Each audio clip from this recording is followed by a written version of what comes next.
called to order. The time is 6 p.m. Before we begin, council, please put away cell phones. If you have any personal business during the meeting, please move for a recess. If you are participating telephonically, please mute your phone unless you are speaking. Also, when speaking, please state your name for those streaming the meeting. As a reminder to attendees, this meeting is being streamed live. The camera is in the back of the council chambers above the clock. Robert's Rules of Order is parliamentary authority for council meetings under Wasilla Municipal Code 2.04.090. Under this authority, I respectfully request council observe the following. Kindly seek recognition before speaking, that no member speaks more than twice on the same motion without an affirmative vote on the motion to suspend the rules, that no member speaks a second time until everyone wishes to do so has spoken once. The purpose of recognizing these rules is to ensure the right to speak is equally respected and that the discussion is not dominated. Madam Clerk, please call roll. Thank you, Madam Deputy Mayor. Councilmember Cottle. Here. Councilmember Graham is absent and excused. Councilmember Johnson. Here. Councilmember Crafton. Here. Councilmember Vilak. Here. Councilmember Rubio. Here. We do have a quorum. All council members are with us in chambers except Councilmember Johnson, who is participating telephonically. And again, Councilmember Graham is absent and excused. Please stand for the Pledge of Allegiance. Councilman Crafton, will you lead? I pledge allegiance to the flag of the United States of America and to the republic for which it stands, one nation, under God, indivisible, with liberty and justice for all.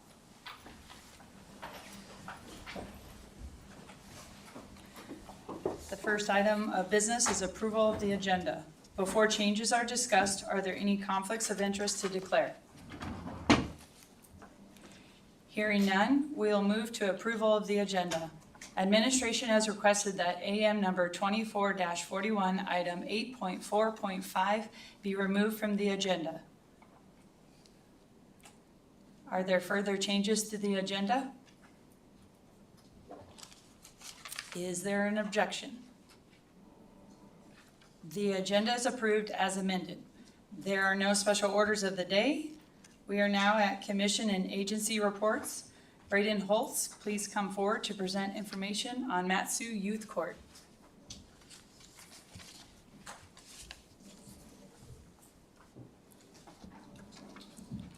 Hi, my name is Braden Holtz, and I'm here to present on the Matsu Youth Courts and the larger organization of United Youth Courts of Alaska.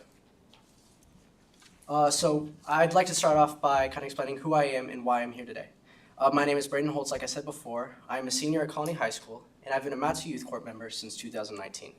I've been an officer for Matsu Youth Court since 2021, and I've been president of the United Youth Courts of Alaska since 2023. And I've also been president of the Matsu Youth Court since 2024. So why am I here? I'm going to explain a few key things, including what is a youth court program and what we do as a program.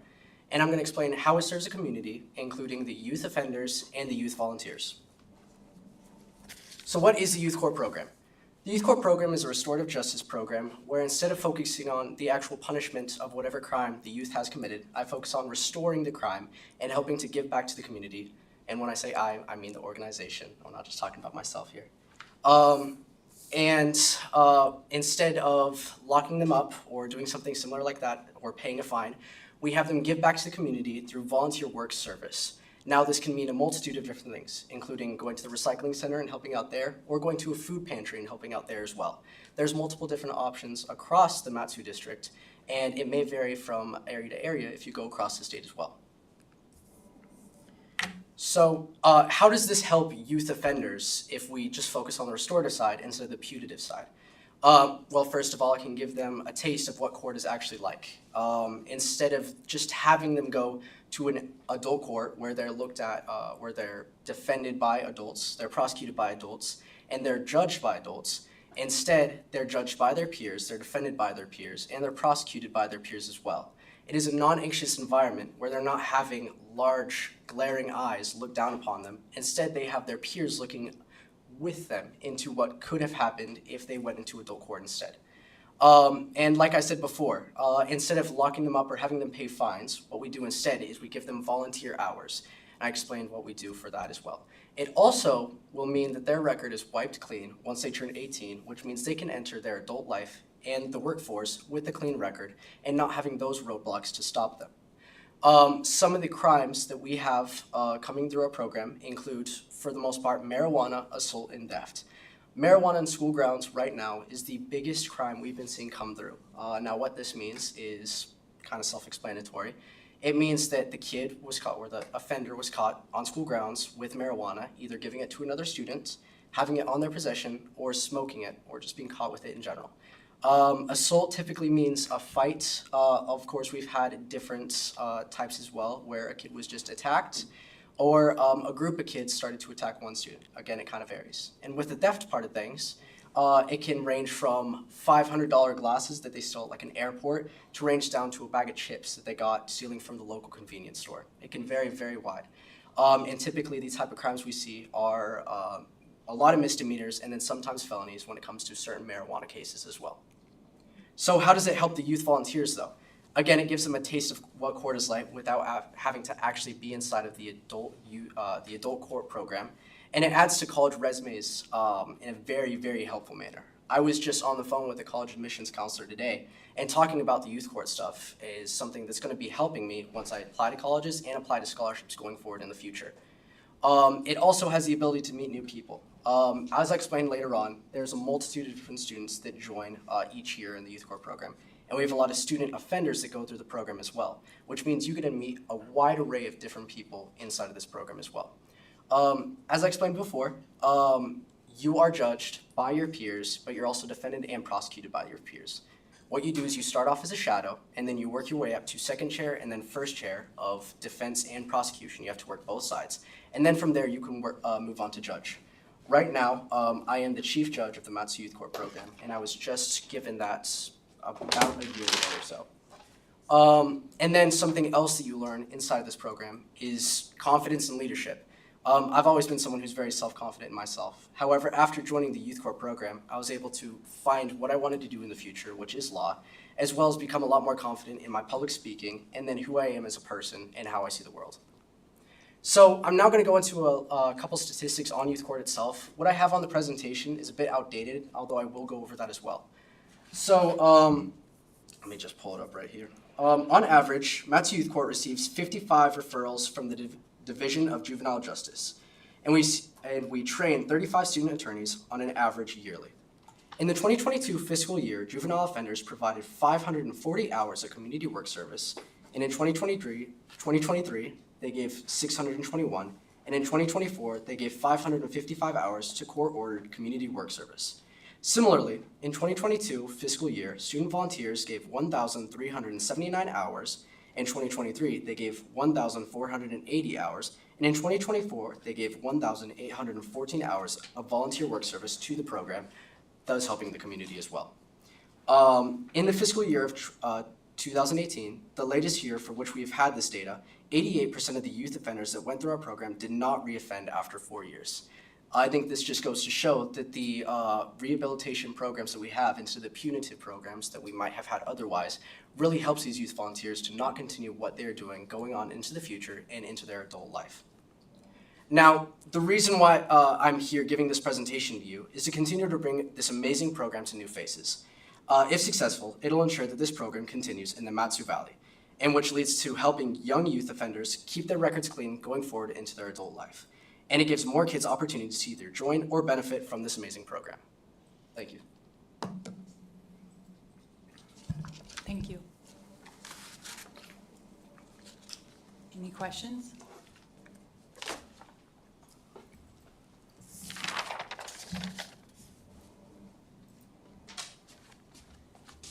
We are now at public hearings.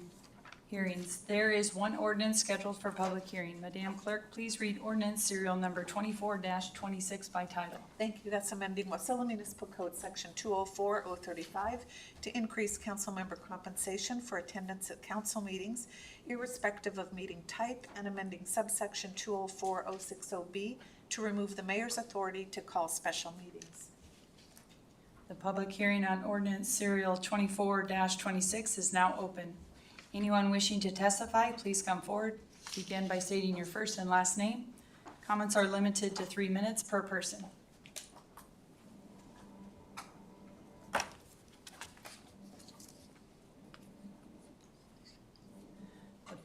Seeing no one, the public hearing is closed.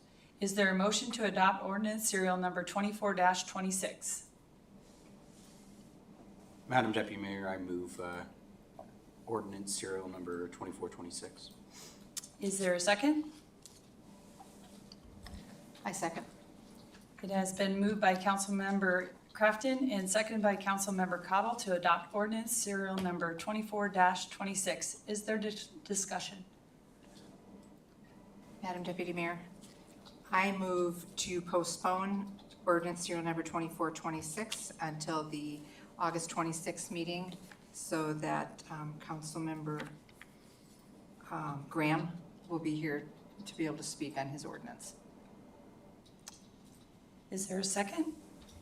I'll second that.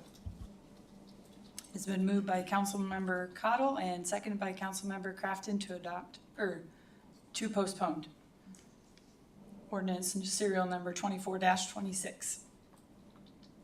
Hearing none, is there an objection to the motion? Hearing none, the motion is adopted.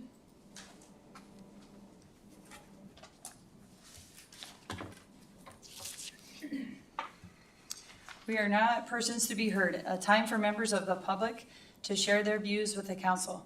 This is not a question and answer period or a time for dialogue. Speakers may be referred to administration, or issues raised may be taken under advisement by the council or administration. Additionally, over the last year, the city of Wasilla has routinely had members of the public attend and read excerpts from novels, some of which involve sexual content and/or descriptions of incest or domestic violence that are not intended for children under the age of 14 and/or may be triggering to listeners and viewers.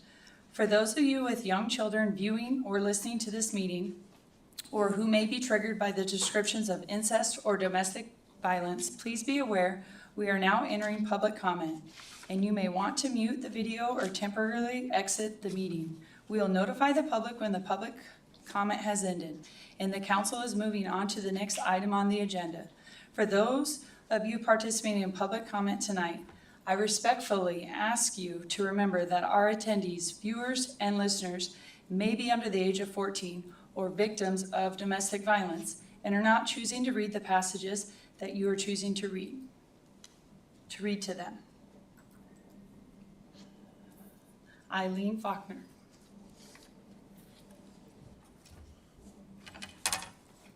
Please begin your testimony by stating your first name and last, and if you are a city resident, comments are limited to 3 minutes. My name is Eileen Falkenstein. I personally am not a city resident, but I do represent Wasilla area seniors. And just giving you some updates on what's going on at the senior center. We are going to have a Western hoedown with dancing and food available for purchase on Friday, August 16th from 5 to 7 p.m. at the senior center. We also lost one of our staff members this last July, Denny Lord, who worked in the kitchen and was a huge presence for the seniors in that community, passed away on July 19th. We had a memorial for him this past Sunday, and about 100 people attended that memorial, so that speaks volumes of his presence for the senior center. Other than that, we just progress as we always do, serving our seniors with our meals deliveries. We are, of course, always in need of sponsorships, donations. We're looking to get another transportation vehicle because the need for deliveries and transportation services has increased. And we just keep moving on. So that's it for me, and thank you so much for your support as always. Thank you. Elizabeth Wooden.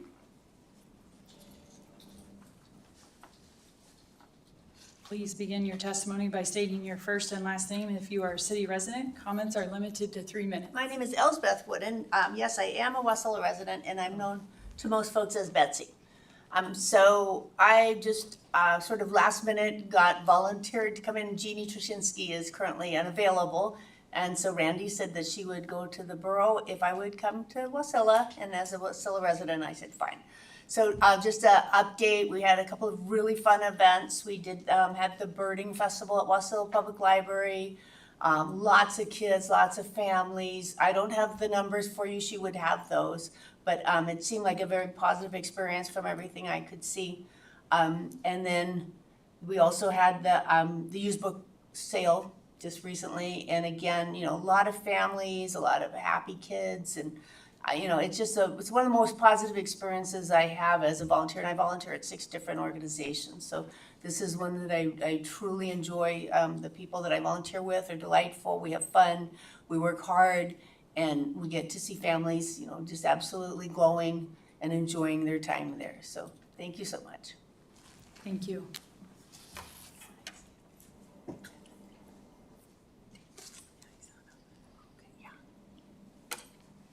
Jackie, go forth.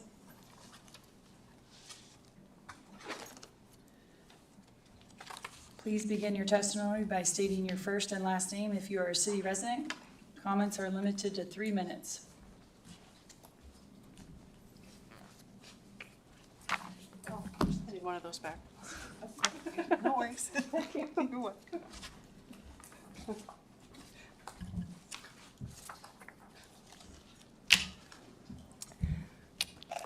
Good evening, City Council and Madam Deputy Mayor. My name is Jackie Goforth. What you're looking at is the 2022 American Library Association Strategic Focus presentation. It was called Queering the Library. On the second page, you will see that the president of the American Library Association said that the aim is to make libraries a space based on ideology that centers notions of queerness and difference rather than democracy and citizenship. The next page you will see that they really did have that presentation, Queering the Library. That's the session from Pennsylvania. Next page is just another quote from the American Library Association. And as I showed you last time, I have all these posts from the Matsu Moms for Social Justice where they say, request that your local library acquire more social justice themed books. And in here it says that they want to help to shape and nurture young minds. And I told you nobody knew who all the members were of that group because there were 385 of them. And that is true, but we do know who a lot of them are. And there's one of them. So the people who are putting books in your library that are social justice themed come from the nonprofit attached to the library. And this is a book that was donated by Moms for the Matsu Social Justice and the Friends of the Wasilla Library. And the very opening line is, this is to read to your children on your lap. When Aiden was born, everyone thought he was a girl. His parents gave him a pretty name. His room looked like a girl's room, and he wore clothes that other girls liked wearing. Now, what kind of parent would start their child off at birth by telling them they're the wrong gender? I mean, self-esteem is the one thing that people need in order to be successful in this world.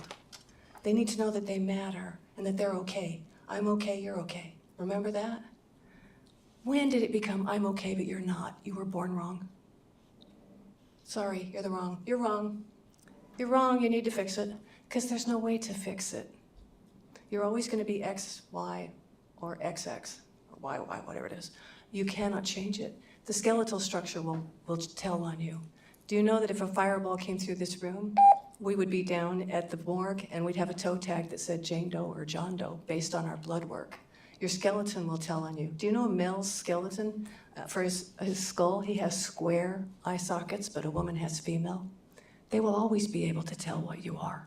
That's what you were created as and what you were born as. So to try and change someone is just messing with their head and messing with their self-esteem. They will never be okay. Thank you.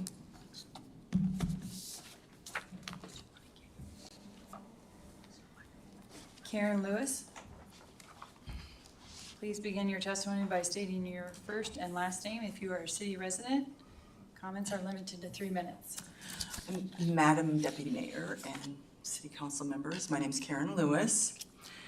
And I really like hearing about the library and the fun things they do there. I think that's great. But they don't ever talk about the bad books they have in there. So that's what we do because we're trying to get them out of there. We went to a meeting tonight at the borough and it was pretty much unanimous that they were obscene. In fact, it was unanimous that they all said the book they were talking about was obscene, and that was identical. And I find it spectacularly hypocritical when I hear librarians or friends of the libraries in our borough speak at the borough assembly meetings or the city councils, and they are all smiles and everything is rainbows and puppy dogs.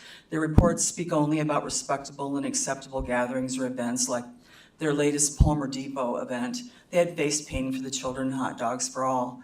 That would all be great if they weren't also shelving books in the libraries that are transition books, the one Jackie showed you, for toddlers, and obscene books for children. These books are right from the pit of hell. They are. They're evil. All adults should review and challenge the challenger books so they can see for themselves the vile filth written for children within the pages. Instead, people who haven't even read the obscenities shake their heads and say they reject banning of books. People need to read the books to know what they're in before they can have truly have an opinion. There are people in the nation who have become aware of the actions of librarians shelving books that have obscene writings within the pages and written specifically for children, from toddlers to young teens. There are still a large number of parents and people within our communities that don't know about the insidious plots and plans to inject obscene materials into our public libraries to infect the minds of the children pertaining to sexual behaviors, such as fisting, rimming, raping, and then murdering, and even sadomasochism in scenes. By the way, the librarian in Fairbanks, Devin H., who looks to be in her 20s, stated that she's done research that shows that the teens want more sadomasochistic scenes in the books they read. And this is the librarian there. What in the world? Our communities are in trouble. Virtually every librarian in our borough wants to keep these books, these obscene books, within children's reach. And they disparage and mock Jackie and myself and others who speak against their evil actions that steal innocence from children, that twist beyond recognition children's perception of human sexuality. God created sexual interaction to be beautiful and procreative. It bonds and it strengthens couples. But the filth in these books doesn't even resemble what God intended for his creation. Thank you. David Wilson.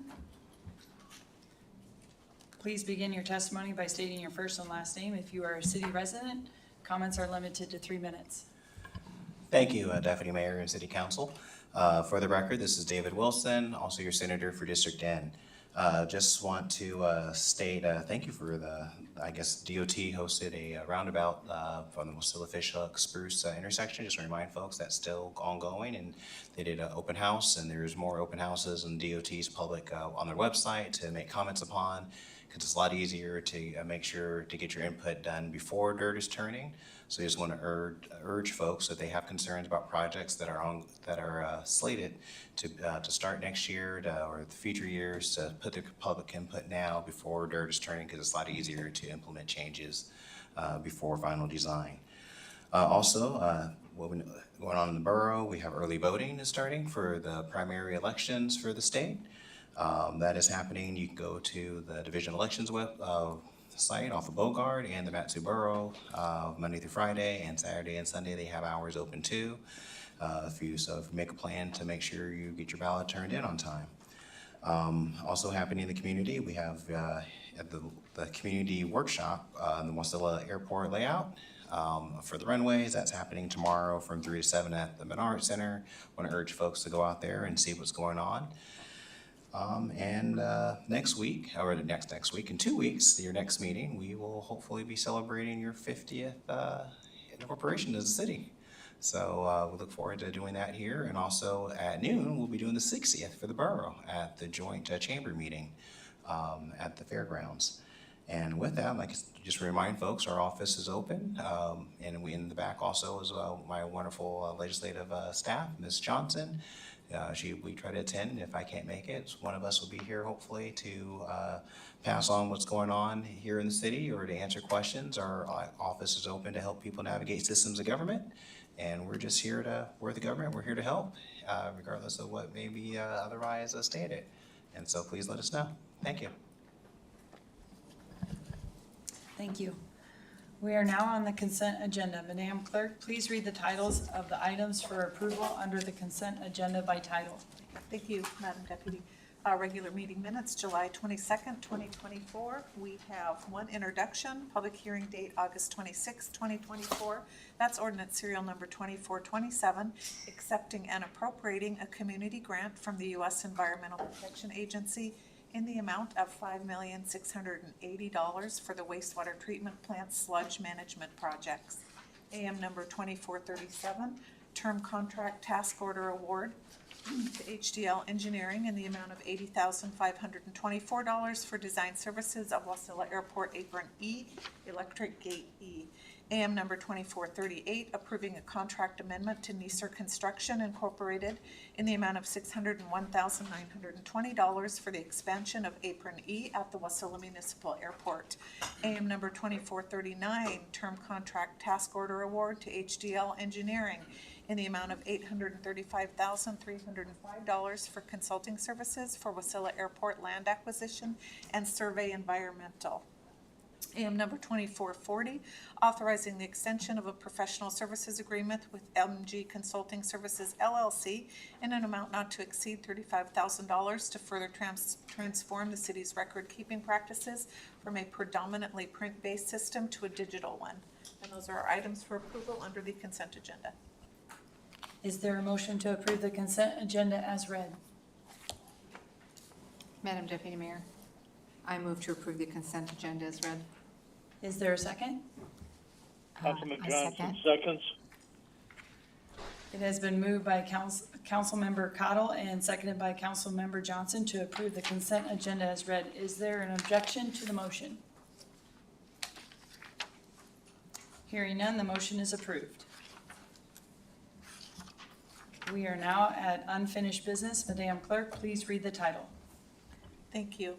This is discussion, consideration, and possible action on the draft rewrite of Wasilla Municipal Code Title 16, the Land Development Code, that repeals and reenacts Title 16 to substantially change the uses permitted in each zoning district, the review, enforcement, and permitting procedures, the planned unit development, landscaping, parking, conditional use, and variance procedures, and the design standards imposed by the city. Is there a motion to enter the committee of the whole? Madam Deputy Mayor, I move that we enter committee of the whole for the discussion of our Title 16 rewrite. Is there a second? Madam Deputy Mayor, I second. It has been moved by Councilmember Crafton and seconded by Councilmember Velock to enter the committee of the whole. Is there an objection to the motion? Hearing none, we are now in the committee of the whole. The time is 6:28.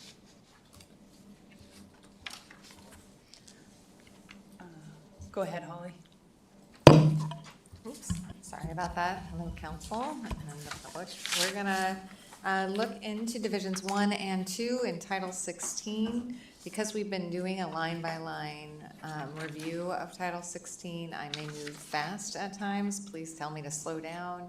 And I think the mayor would relax the rules as needed in order for us to make sure we stay on track and I don't miss any comments or direction from anyone on council as we move forward.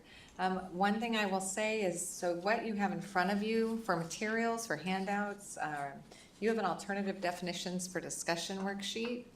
And on that sheet, you have options for the definition of church and options for the definition of family that we pulled from other communities.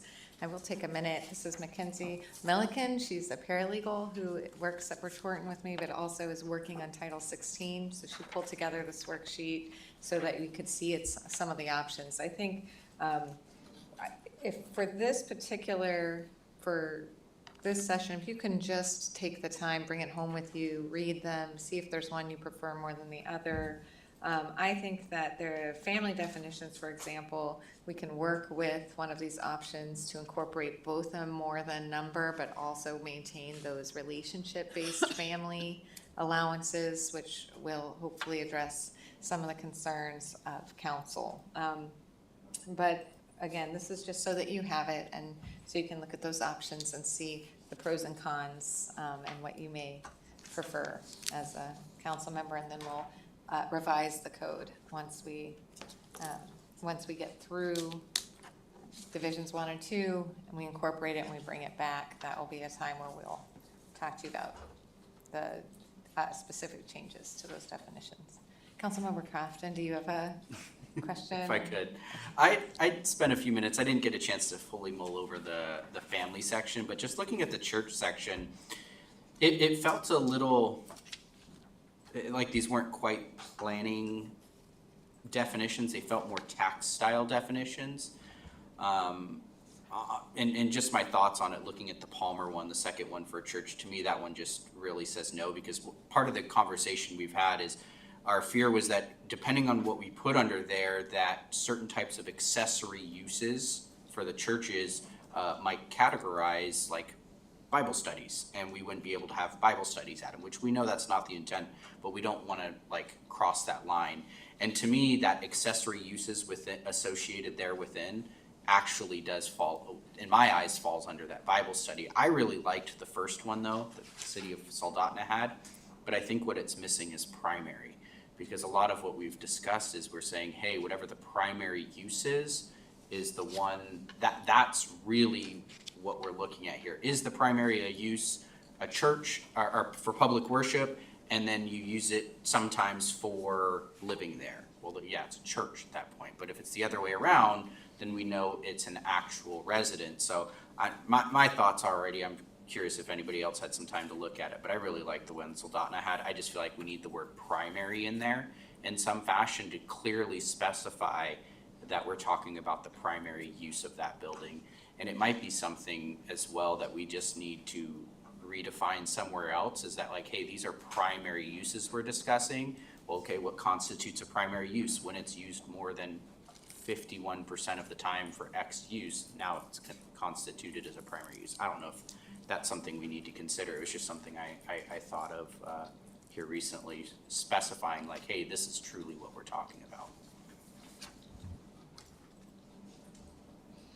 That's very helpful, and I made a note. I also like the first definition because I like anything with less words that gets you where you are trying to go. So, and the adding of the word primary, I think, does work. The way that a lot of land use codes are drafted is to focus on defining accessory as opposed to defining primary. So when we are, and it usually works pretty well, so we look at those accessory uses, but adding the word primary adds clarity, and I don't think it disrupts or necessarily leads us to have to add additional definitions. So I think we keep it simple. Since you did weigh in, I think we may just make that change, and we'll put a comment next to it that shows that's where that's coming from. And then the rest of the council members, once they have a chance to digest, they're reacting to that definition as opposed to the current one, if that works. Is there anybody who wants to comment on family? Now, again, I don't expect you guys to comment on these. They're lengthy definitions.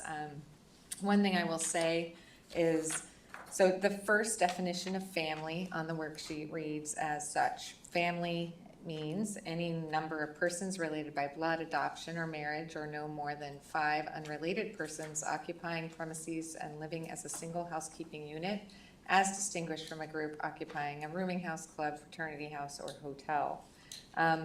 There's some changes that I would make based on our own definitions, just I'd add hotel, motel, things like that. But the one thing I would suggest is maybe moving to that number 8, which the former planner had used that number, and therefore you're merging your definition of family that is based on relational, or I guess relationships, and then moving that number to 8, which would reflect that number from before. So if council's okay with that, I might do that and then make a note that it's my option that I put in there, and that still, that way council's responding and looking at these options and weighing them. But we've at least addressed some of the concerns with the definition posed during our Division 1 discussions. Or I can leave it as it stands and address it afterwards. This is Councilman Johnson. I have two comments. One, I agree with Councilman Crafton on the church using that as primary. As far as family goes, I still see no reason to put a numerical number on relational family members. So I sort of like what Anchorage did in number 1.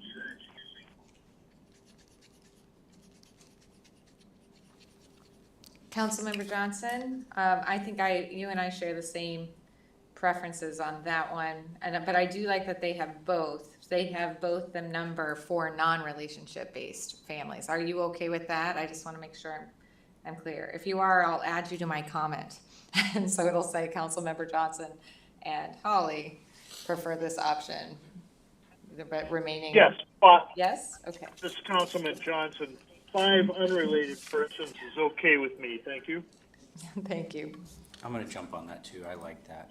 I like the aspect of we're pointing out unrelated family or people are when we're putting a cap on it, but because that way, not everybody in this room can come to my house and hey, we're all family now, like it doesn't work like that. But specifically when we're talking about blood adoption or marriage, that there's not actually a number cap on that at that point. It's saying, hey, if we're related by blood or I adopted you, I can adopt 30 kids if I wanted to and move them into my house.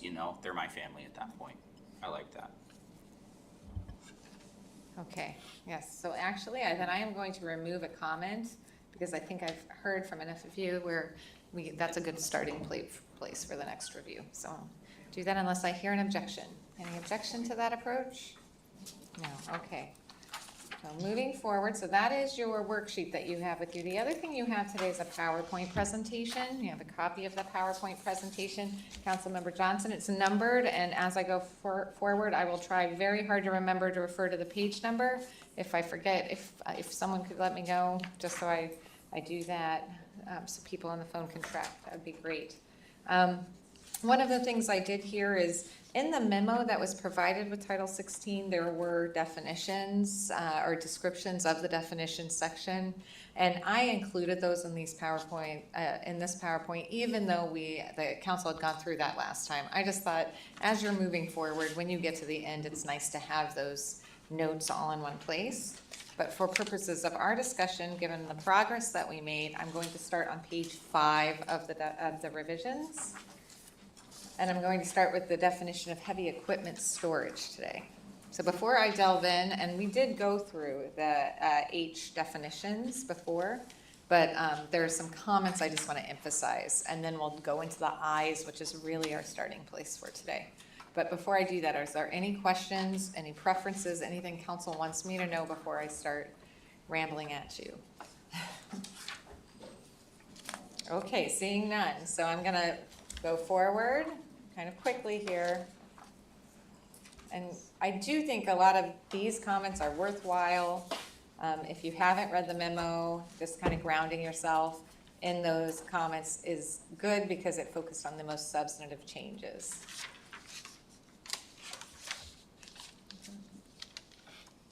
Okay, so one thing to note is that currently we define heavy equipment storage, but we do not define heavy equipment. So this was a change that really needed to be made in the code. And so I simply extracted a heavy equipment definition from the definition of heavy equipment storage, which conveniently had defined heavy equipment but had not given it its own definition. So that is what you'll see there. So if you think heavy equipment, which can be a lot of things depending on the definition, needs to be defined differently, then you may want to, and we went through it and I did not hear that from council, but this is just something to note that we would want to change both the storage of that equipment and the equipment. So moving on to slide 6. There we go. So I'm going to make a few notes as to a couple of these definitions, and then we're going to go back to our line by line, if that works. So one note is the definition of hazardous materials that was that is found in current 1604-070 has been revised to reference certain, or change the references to certain sections in the Federal Water Pollution Control Act and the Clean Air Act. They were not the correct references. I think that may have come because of amendments to the act, I'm not sure, but that's been corrected. That's the only change you will see there. And so one of the things, though, it does flag especially when we get into phase 2 and when we're looking at how we approach our code, coming up with a schedule to review some of the definition sections and some of the other provisions that are reliant on federal law. That includes these acts, that includes the Fair Housing Act. There's a lot of interplay between land use regulations and federal law. We want to make sure we have a routine where we are going in and we are looking at it on a regular basis so that we don't get behind. This is Councilman Johnson. I have a question for our counselor. If we reference federal guidelines for hazardous material in our regulation, what would happen then if the federal regulation numbers change? Would we then have to revise our code? Well, I think that here referencing the sections is really important. I think it's why it was done before, because we are saying this is what hazardous materials are. If we say these hazardous materials are simply what's reflected in federal law, it's not precise enough for case precedent because you're putting a burden and liability on somebody for what they can and cannot do. So what communities have traditionally done, and that's sort of been born from the case law, right, is be very specific and refer to these acts so that the definition is clear. Most people who own a single family home are not going to be looking for the definition of hazardous materials in your code. A lot of developers who are developing significant projects will, and they know what they're looking for. So that's why we maintain a definition in the code. But there are others, Councilmember Johnson, that you'll find that. It'll say, it'll say something like federal law, blah, blah, blah, as amended, or, or something like that, which suggests, and we do that to state law, whatever happens to that law, we're going to stay in line with it. So that doesn't require a review, but it's a more general law that you're passing. Does that answer your question? Yes, it does, Counselor. With respect to other federal regulations, most often in the aviation section, we reference the Federal Register with a specific date. This pins it down to what was done, and unless then the referencing agency changes it to the newer definition, the old definition for the Federal Register remains valid. Yes, correct. So long as we are, I think no matter what, so these sections, as long as, even if these sections are changed, these are the sections that apply and they'll still apply, but it's the specific sections that define hazardous materials. I'm not sure how it happened, but the sections we had before were the different numbers.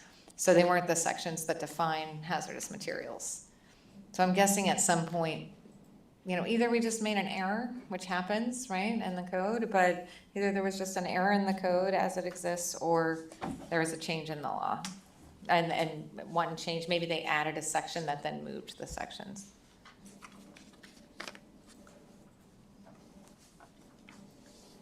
Okay. Councilmember Johnson, are we good to move forward? Oh, yes, we'll move forward. Moving forward. Okay, here we go. Just a few more what I would call general definition discussion points before we go line by line. So the next one is interested person.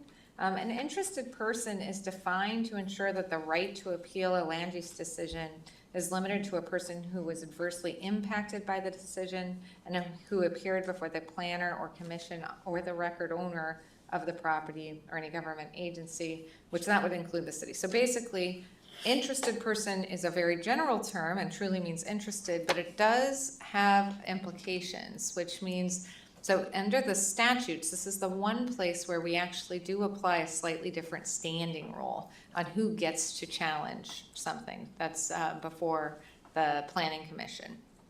And so what ends up happening is if we have somebody, let's say there's a conditional use permit and the proceeding goes forward with the commission and nobody raises, or a person does not come, they don't make comments, they don't participate, and they're not within they're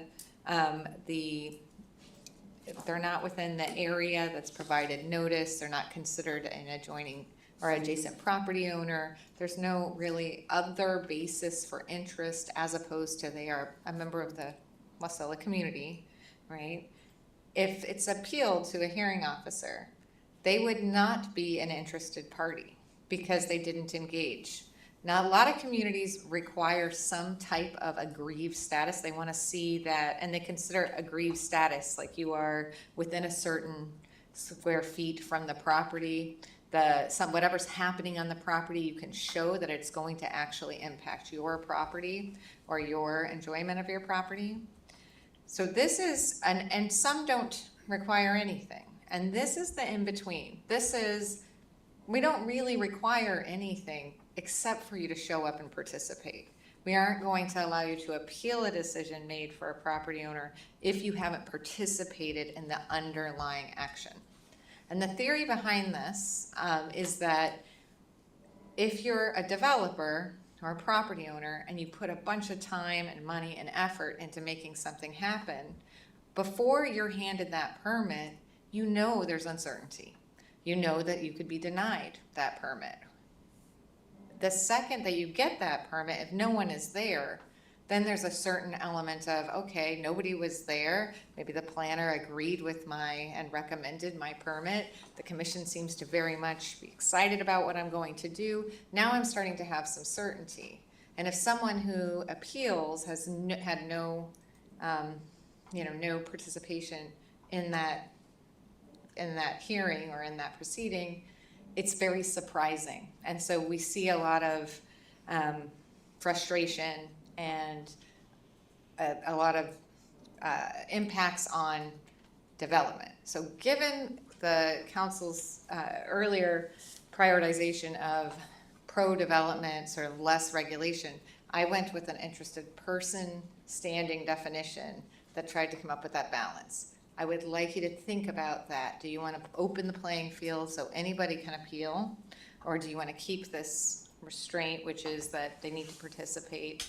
Or do you want to be more protective of the proceedings, which means you're really moving to an aggrieved status? You have to show that something was done that harmed you or impacted your property. So I know that was a mouthful, but it's kind of a difficult thing to understand. But I do want council to sort of, roll that over, mull that over. Okay. Deputy Mayor. I just want to make sure I'm understanding this. So basically you're saying that if you don't show up to the meeting where the hearing happened and you can't prove that you have some type of impact to your property after the fact, you've lost your right to contest or attest whatever happened, whatever the outcome is. Is that what I'm understanding? Trying to sum it up in a short. Yes, if you submit a letter, though, you're participating in this. Right. No, that's So something. just so Okay, you know, yeah. you can. That's something. Yes, So something. you either have That's to something. you have to engage in some fact, otherwise you have to then prove like, okay, whatever they're doing to whatever they got their permit for has a significant enough effect on my property. Oh my gosh, I might have missed it. I didn't see it, whatever it is. Here's my proof. Now you've become an interested party. Is that what I'm understanding? So there's still an opportunity after the fact. You don't, it's not a one and done essentially. For the most part it is, but there's still a small window of time. That's an excellent point because Okay. I didn't really address that, but yes. Okay. So when we define interested party to be someone who participated or somebody who has that interest, that allows a person to come in who did not participate, I believe, and I want to go back and look at the definition and make sure that we are allowing that. But basically, that that if the person is adversely impacted by the decision, then they can be a party. They have standing to challenge it. And so the real question is, what we're asking is, do they have standing to appeal? So assuming they're within that appeal window, then yes. If I could follow up here, because the way I'm reading it is it doesn't, because it says any person adversely affected by the decision who appeared before, so it, and who. Yeah, so I think that we'll have to say, we'll have to distinguish it. So I'm just thinking that we should distinguish that and allow the interested party to appeal. So I'll change it so that it is a person who participated, a person who is adversely impacted, or one of the named, there's a bunch of named interested persons, right? Okay. So we'll put it in like that. Because I like that idea. I mean, I don't want anybody else, I don't want to remove people's right to comment and say, hey, this is, I don't like this or whatever, or contest it, but I also don't want to just leave it open that every time we issue a permit, somebody can just come back in and be like, well, I'm gonna file something here to cause more problems because I don't like my neighbor. You know, I like how this is, what we're getting at here. Maybe it's not written exactly what we're thinking, but we'll get there. And then the other piece, so I'm going to change it, it's just really adding a comma and striking an and. But when we do that, I think the record owner also, a property, you know, obviously the record owner, the city, like these are relationships with the property that we want to maintain regardless of the participation in the proceedings, correct? Do you guys agree with that? Okay. May I? Through the chair, Councilmember Crafton, do you want the one and done or not? Because I'm not sure. Do you want only people that submitted comments or testified before the commission to have the right to appeal? Or do you want anybody who, so you have those proceedings, but you could still have been an interested person or a governmental entity, but you didn't send in your comment to the planning commission? Do you want those people to be able to appeal? I'm not clear. What I think is, I mean, we're all human. There are times where we miss it. You know, we didn't get the letter in the mail. We were out of town on vacation. There's a possibility that somebody wasn't able to follow these rules, but unless you can truly prove that you're affected by the decision, you know, I'm just gonna use an extreme case here that doesn't happen in the city. You're next door to a gravel pit that's about to open and you weren't able to go down to the meeting for the permit. Like, oh my gosh, you can really prove that you're gonna be affected by that if that permit does go through. So you could, even though you didn't abide by these rules, you still have one final opportunity to submit and contest it, even if you weren't able to appear before the planning commission or submit a written thing. Like that's what I would think. Does that make sense? Yes, I think it's a good idea. Like, just Like, give I one. think I had not anticipated that situation. I know I that's an did not, extreme and I case. think that we should protect standing in that situation. I think we legally need to protect standing in that situation because our rights to narrow standing stem from the protections afforded only in a aggrieved party. So that's why I think my language was not precise enough, you know, and mainly because I didn't anticipate that situation, but I think it's excellent. And I think the way we change the language is just, we change it to, I think after decision, it's like comma, a person. That's what we have to add. So I have notes here to do that, and by making that small change, what it does, I believe, and we'll read it through and make sure I'm not missing some other conjunction in there that we need to work on. But it should divide them out into 3, and it will make the change Councilmember Crafton's talking about, which is a good one, but it will also, but it will preserve the relationship standing for interested person, for an agency or a record owner, obviously, of the property, so, or a property. Yes, does that sound good? Yeah, I like that. I just don't want it to be that, you know, somebody's way down the road that isn't technically affected by this goes, oh, well, I didn't meet this and no, you're not actually grieved by the permit being issued here. They more or less have to prove that there's a true problem, like a true grievance with it being issued. So I think we're understanding here. Yes, and I think that a lot of times too, there'll be policies that underline these definitions and these provisions. One of them is when you have your notice area, right? So let's say you're sending notice out to a certain square footage, and that's one of the things we'll be discussing as we go through this code and what that area should be. But individuals outside of that area who aren't coming to you with a very clear reason why they think they're aggrieved or impacted by the property, you know, a lot of times that's a really easy way for us to, you know, you can either presume they have interest when they're within that square footage, or presume that they're not, subject to them, you know, showing you why they would be, and that gives us some parameters, but that'll be happening on the procedure front. I would even say though that sometimes even within that radius that they're not always affected, because depending on how that radius gets plotted, there's a chance that they're just not, based on where they're at. They're at that edge perimeter there, and so it's like, okay, that's what I'm saying is if you didn't appear before it, you have to be able to really prove after the fact. Well, there is one thing though, unfortunately, or fortunately, I guess it depends on a person's view on land use, but the courts have actually very clearly sort of delineated where this interested status starts and finishes, and it's incredibly broad. So very rarely will a city be authorized under law to limit that aggrieved party status to people even when they're in that sphere. You know, and that's just sort of how the cases have shook out. But I will, that's one of the things too. There's several of those. So when we get to this division where we're talking about the hearings and that has the standing implications on our process and procedures, I'll make sure that we kind of talk about those cases too if we want to. So it's important that we have an idea of who is getting this right to appeal and what that looks like.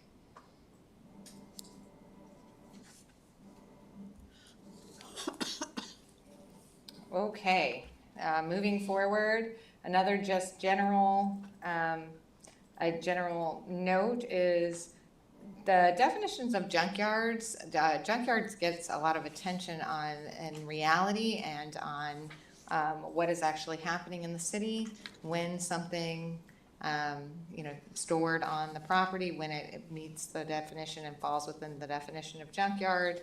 And so that's one of the things I would like council to think about, because I think it's a hot button topic. So we're going to do this a little out of order just because I think it is important to highlight it. We're going to go to Deputy Mayor, sorry to jump in here. I had a question on junkyard real quick since we're talking about it. Sure. That didn't get answered last time we were here. Unregistered, because it says keeping of more than 2 unregistered, and then it goes into all the different descriptions or whatever it is. Is the word unregistered necessary? Could we just say 2 or more? Because somebody could then argue, well, they're registered. Why, even though it's pretty obvious they're discarded. I feel if it's a registered vehicle at that point, it steps out of that unless I'm reading it differently. Well, I think the way that it's intended is that if you have 2 unregistered vehicles, you've reached the point where it's a junkyard, right? We've got a problem. If you have 2 registered vehicles, but they've been discarded or wrecked or abandoned airplanes, if they meet those qualifications otherwise, then they would still qualify as a junkyard. Okay. So unregistered only gets us, it gets us to the place where we would have a junkyard, but it doesn't disqualify registered vehicles from posing a problem. And it's really, so I'm going to read the definition and we can talk about it. So this is on page 15 of my Title 16.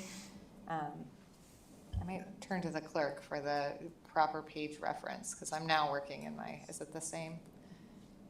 So I'm sort of working in a draft okay.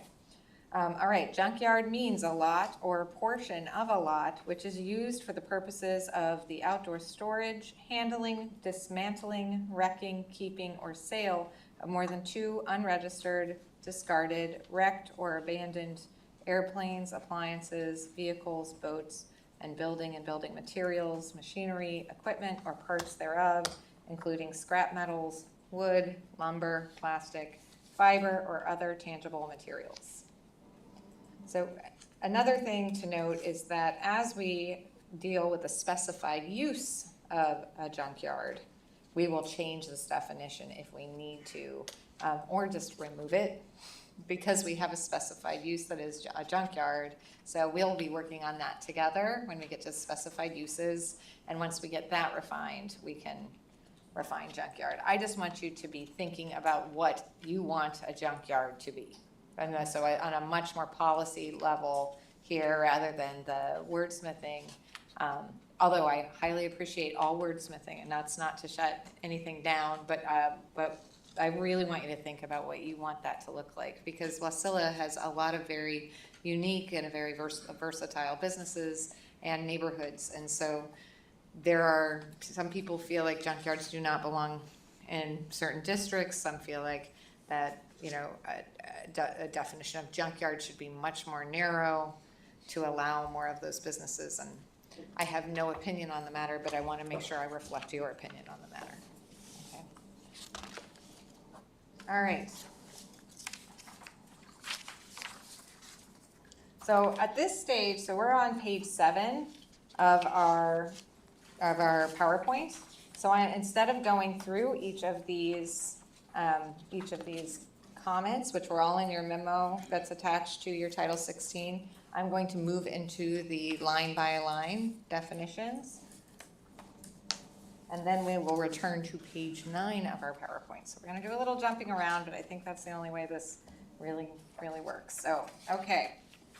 Does anybody have any problem with this particular approach? Okay, hearing none, we're going to move forward, and I'm going to read. Okay, so we were on I. So one thing I'm going to, when I come across a definition that comes from the overlay district, I'm going to tell you. My preference for the overlay district definitions is to leave them alone. I clean them up a little bit, but I don't want, I think that we're gonna wanna take up, where the council's gonna wanna look at the overlay district as a whole and those definitions and sort of think through, because that is a very policy-driven district. And, you know, as are a lot of the definitions that were included in that district. So,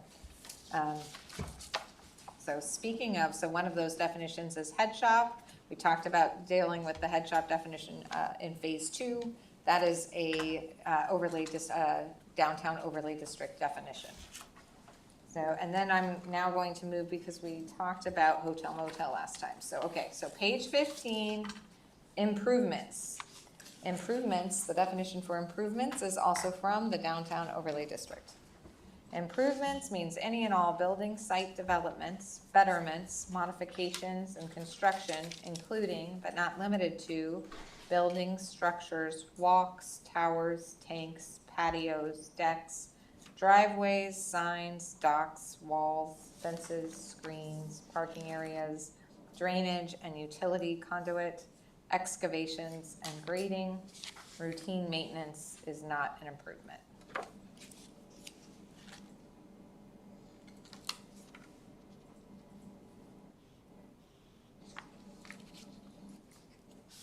So because this is an including but not limited to definition, and I think its main purpose is to exclude routine maintenance, I think that's really why it's here. I have no problem with this definition as written. And we'll move on to the next unless council has any specific comments. Okay. Industrial means a use that has potential for significant negative impact on adjoining uses. This category includes uses that incorporates buildings that are large, tall, or unsightly, and uses that generate offensive odors, noise, or glare, involve large amounts of exterior storage, and uses that, because of their scale, create nuisances or hazards such as heavy truck traffic, commuter traffic, or other intense activity. This definition includes uses such as airports, landing strips and heliports, truck or rail terminals, concrete batching plants, asphalt or concrete mixing plants, resource extraction, unenclosed bulk material or machinery storage, fuel generation plants, petroleum refineries, grain elevators, meat packing plants or slaughterhouses, resource recycling facilities, commercial, flammable or hazardous material storage, sanitary landfills, large-scale sewage treatment facilities, and manufacturing plants. This is a very lengthy definition. I don't know how I feel about creating a definition that feels the need to list out every industrial use instead of just having a very general. I guess as I say that, I can tell I don't feel good about it by my tone. So I would say this during phase 2, I would like to see some attention given to what is industrial use, at least in the city of Wasilla, so that we have a very clear definition that fits the policy of industrial use versus, say, commercial use, which they're, those are policy statements, even though they are definitions. What is industry in one might be commercial in another, and that will determine where it can be done. So with council's approval, at least for now, I'd like to put phase 2 on this definition so that it can get substantive policy review. Yes, okay, moving on. Interested person we talked about, so I'm gonna skip that with those changes that Councilmember Crafton recommended. I'm gonna make those changes for the next round. Same for junkyard. I'm going to put phase 2 on junkyard, but I'm going to say phase 2 plus specific use discussion, because we're really going to, I think we're gonna get junkyard into a much better place before phase 2 because it is part of the Band-Aid. But I think it's gonna come in that specific use discussion. So the definition for kennel means any premises used for breeding, buying, selling, keeping, or boarding 5 or more dogs over the age of 6 months, whether for profit or not. I think that definitions for kennel and cattery, which should be reserved for phase 2, to the extent you want to raise or lower the number of animals, to the extent it has an impact on the districts in which it's allowed, that is a post-comprehensive plan discussion. In my opinion, but all of these things there's no fast rule here. We can discuss anything that council wants to discuss. We can tackle anything you want to tackle. Okay, I'm moving kind of fast, so I will count on council members to let me know if we need to slow down. Okay. So landscape vegetation, existing, in other words, existing landscape vegetation, means previously installed landscape plant material such as trees, shrubs, perennial flowers, or lawn that is healthy, undamaged, and established. I think this definition is direct, and I think it's helpful when we get to landscaping. You'll see that. But if anybody feels like there's something to add here, or you want to take it on. Nope. Going once, going twice. Okay, so we're moving on. All right, landscaped area.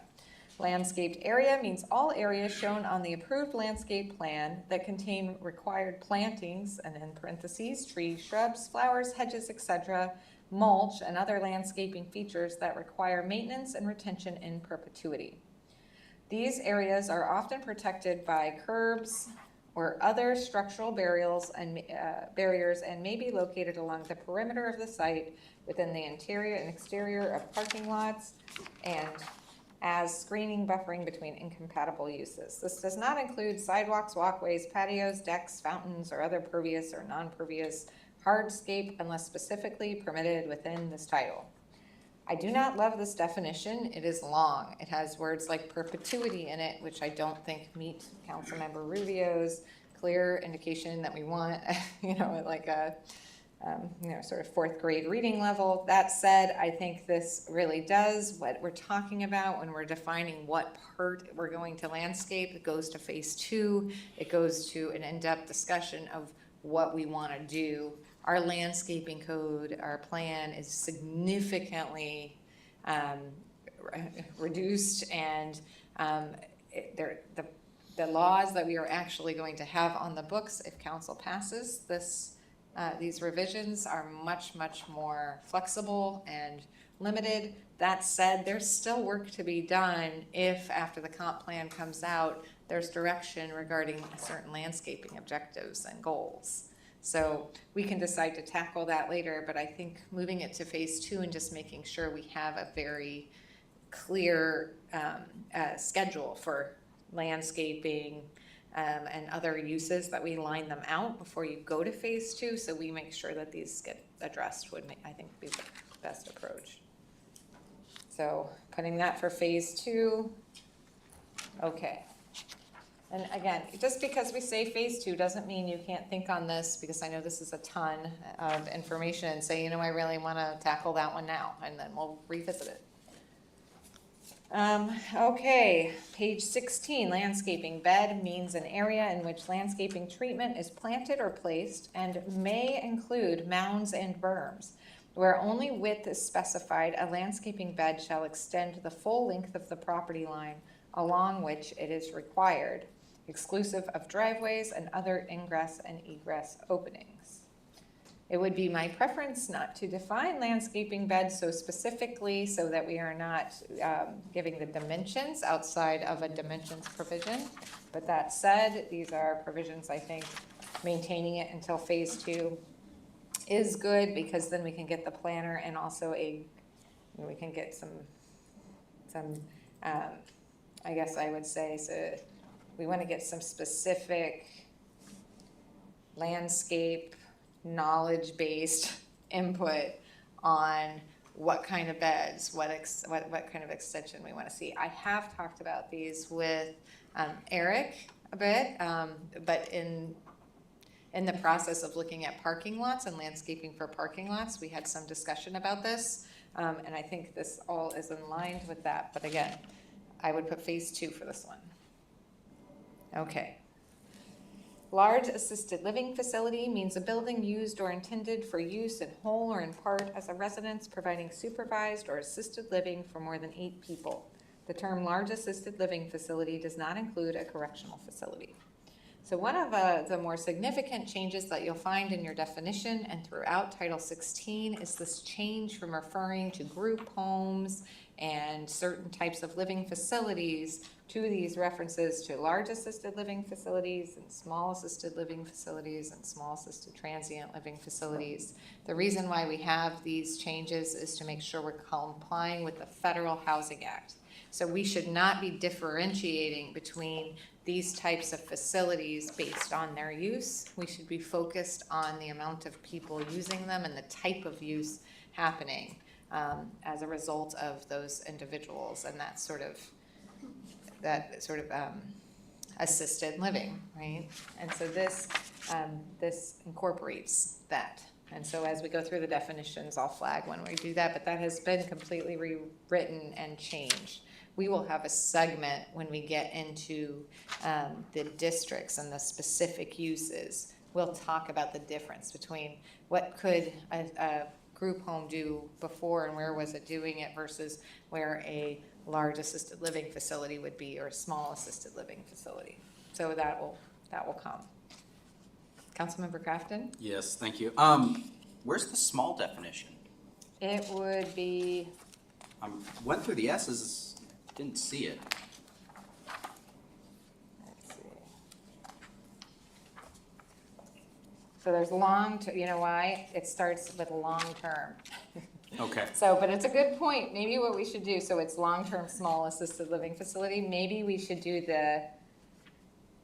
we should do assisted living facility, Yes. comma, and then put what do you guys think? So Yes? just the one we have here, another one is daycare facility - large, daycare facility - small. That way they're housed directly next to each other based on otherwise we're gonna have large in one place and small in another. And like you said, obviously, I couldn't find it, so somebody else couldn't find it. So I think if we could change it to look like that, that would be great. Yes, and we will try to do that throughout, but keep your eyes open, so if we miss any, but for the next rewrite, or for the next round, we'll get all of those adjectives in the back of the word definition. Okay, any other comments on that one? So I'm gonna read that one now, just so you're kind of thinking of them in terms of one another, since they're right next to each other. So, long-term small assisted living facility, soon to be living assisted, long-term small assisted, means a dwelling unit or other building used or intended for use in whole or in part as a residence for more than 30 days, providing supervised or assisted living for no more than 8 people, including live-in or 24-hour staff providing care or services. The term long-term small assisted living facility does not include a correctional facility. Lawn means a managed area planted with grass that is typically maintained with a lawnmower and used for aesthetic and recreational purposes. Local contact means the person designated by the owner or agent who will be available 24 hours per day, 7 days per week for the purpose of responding to concerns or requests for assistance related to the owner's short-term rental. This definition was, before we had a short-term rental chapter. Now we're moving into a specified use of short-term rentals, which is it's less regulation, but this definition for local contact, a local contact remains required for short-term rentals. Lot means a distinct parcel of land for ownership and tax purposes, which is delineated and fixed on a plat, filed for record, or described by aliquot parts.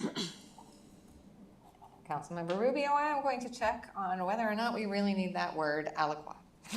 So it has been circled, okay. Lot area means the total area within the property lines of the lot or the total area of lots with a common boundary line and ownership. Lot line front or front lot line means the property line or line separating the lot from a street. For lots situated on the intersection of 2 or more streets, the developer may make an initial determination as to which property line is the front. Egress to the property must be made from this designated front lot line. The designation of the front lot line may not be subsequently changed except with approval of the city planner. So this definition actually has a change, and that is that we allow the developer to make the decision which one is the front line. That was not the case before the planner made that decision. So now this allows the developer to make that decision, but once that decision is made, it's cemented unless they have approval by the city planner. Holly, my thought would be if we, I like giving them the option, but I really think it should be the non-major road. So if you, like for instance, my neighborhood, it would be the less busier of whichever 2 roads they're on is the one where the driveway would be. That way we're not having them put driveways on busier roads, basically. It says, hey, you need to put your driveway on the less busy road. It's gonna protect the homeowner in the end, so they're not backing out, type of thing. I think it'd be a better idea saying, hey, it needs to, I don't know how we'd write it, but saying, hey, it needs to be on the less busy of the 2 roads. So what if you have a developer that's a larger developer who is in part developing there to have that front lot line be on that main artery? And I'm not trying to be facetious, I'm just thinking that was sort of the question, like, does it change based on the property? What we want to allow them to do. I mean, it doesn't change the way, are you talking about like the orientation of where the front of the property is? I mean, Right, if they are maybe I'm like, I'm thinking buying somewhere this else property here. because of. No, sorry, the way I'm thinking about this is because it says the egress to the property must be made from the designated front line of the property. So that would be my concern there. Is again, we could call, the front can be whatever, it doesn't matter how you orient your house to make it look right from the front of the property, but the egress should not be on a busier road. Is basically where I'm going. Looks like Eric wants to chime in here. Through Deputy Mayor. So it is pretty important actually for addressing and for 911 that I don't recommend that we change the code. That's how the addresses have been made, and it is pretty important that the property developer choose which is the front, and then we hold them accountable to using that as a driveway because of that standard with both the borough, but also with the way EMT and MACCOM work. So I don't recommend changing it. They need to choose. That's how their address is chosen, and that's where their driveway needs to be.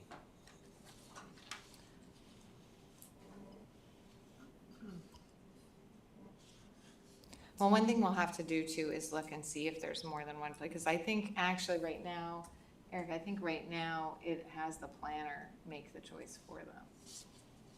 That's not the way that we've been addressing. So good. in the addressing Okay, well standard, then this is a great change. the developer has to choose, and then they commit to putting the driveway on the side they chose. and that's how they get their address. Okay, well, it sounds like this change is more essential than we thought. And, so that's good. I mean, Councilmember Crafton, are you okay with moving forward? And one of the things we can look at, because this is one of those things too that I am guessing shows up in more than one place in the code where we've streamlined them, but there may be different directions. And a lot of times when Public Works, for example, is working from one part of the code, but planning's working from another, it creates potential inconsistencies. So based on what Eric is saying, and I think, again, the way it's set up right now, the developer, in the proposed code is that the developer sets the determination, and then unless they get a approval from the planner. But we are gonna go through and just make sure there's not more than one location. Councilmember Crafton, I will make a note that ideally you would like to see frontage or front lot lines being placed on the less, how would you put it? The less, not the less busy, but really the less. Major is, I think, the term less I've heard in the past, like, just use this street, for example, here. I wouldn't want somebody's driveway coming out on Herning here. I would want it on this side of the road here, because it's less busy on this side here.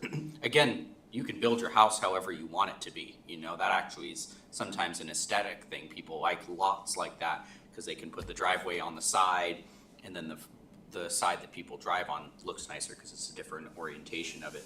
I guess we would end up having to change this as well to say, however, well, if this is the front, that's where the egress, I mean, we would just say, hey, we're determining where it's coming down to at that point. Which is what we have now. The planner determines it. But I think that what Eric is saying is, no, when we have developers, they determine it. In reality, what happens is they determine it, which I think that, we were moving towards less regulation, so we moved to that, allowing the developer to determine it, but holding them to it. But I think what I'm hearing you say is it's more of an interest with sort of, when you're talking about residences, really, and less of a, so it's, I feel like there's two discussions going on. You're really talking about, hey, we don't want you pulling out on the busy street. But I think if you have a developer who's developing a larger commercial development with large parking lots and all of those things, the considerations going into their frontage are pretty significant, and it's less about, they might have a stoplight that they have to add to their development, or there might be. So I feel like it's two different conversations, and if Eric, we should talk about this. I'm gonna see if I can do some research just on the residential district, because I think we may be able to change it for the residential district. And include it in, say, the conditional use permit, or include it in an administrative permit, which is, you placed it on the road that is most safe for egress, or something like that. That would make sense in that Because district. the way I've always seen it for residential is that's what the builders are required to do. Is even the borough makes them like I'm thinking of some we've done in the past where they put the home on a corner. And it's always been I don't know how they termed it, but it was the less major, less busy of the two. It wasn't the main street coming into the neighborhood that they were off of. They had to put it on the other street that it connected to. I think a lot of times too, that'll happen because of permitting. Yep. So you have the road right of way, and then you're trying to get a permit to get out onto the road, and the answer is not for this one, but how about that one? And then it kind of forces them into that designation. Nonetheless, I will say, I have not thought about it much except to hand that designation to the developer with that protection. So now we will go back and we will look at the code, at the proposed revisions all together, make sure we're consistent, but also take that into account and see if there's a way commercial, to it get makes there. sense. Like I like it for commercial, I would say. Residential is where I'd have a concern into it. Yeah. And see, that's the thing. I think that's just the level of precision we can bring to this. I sometimes when we're doing planning codes, people just aren't thinking district by district or specifying. So I'm just making a note that we're gonna look at that, and I'm going to call Eric, and we're going to, okay. All right, done. Moving on. Oh, This is Councilman Tim Johnson. So I do have a concern here in that by leaving it the decision to the developer and then follow-on changes to the planner, you end up with some inconsistencies or potential inconsistencies, say, in property addressing. Case in point is my house, which currently has 2 addresses, and I can't get rid of one of them. How did that happen? I mean, for purposes, you don't have to use yourself, Councilmember Johnson, but it would be good to know if there's something that for applications for Title 16 that we keep that from happening. Right. I mean, my house is known as 401 Wasilla Street, Unit 1. It's also known as 891 East Susitna Avenue. The developer put 401, and somebody else put 891, and I'm stuck with both, and I can't get rid of one.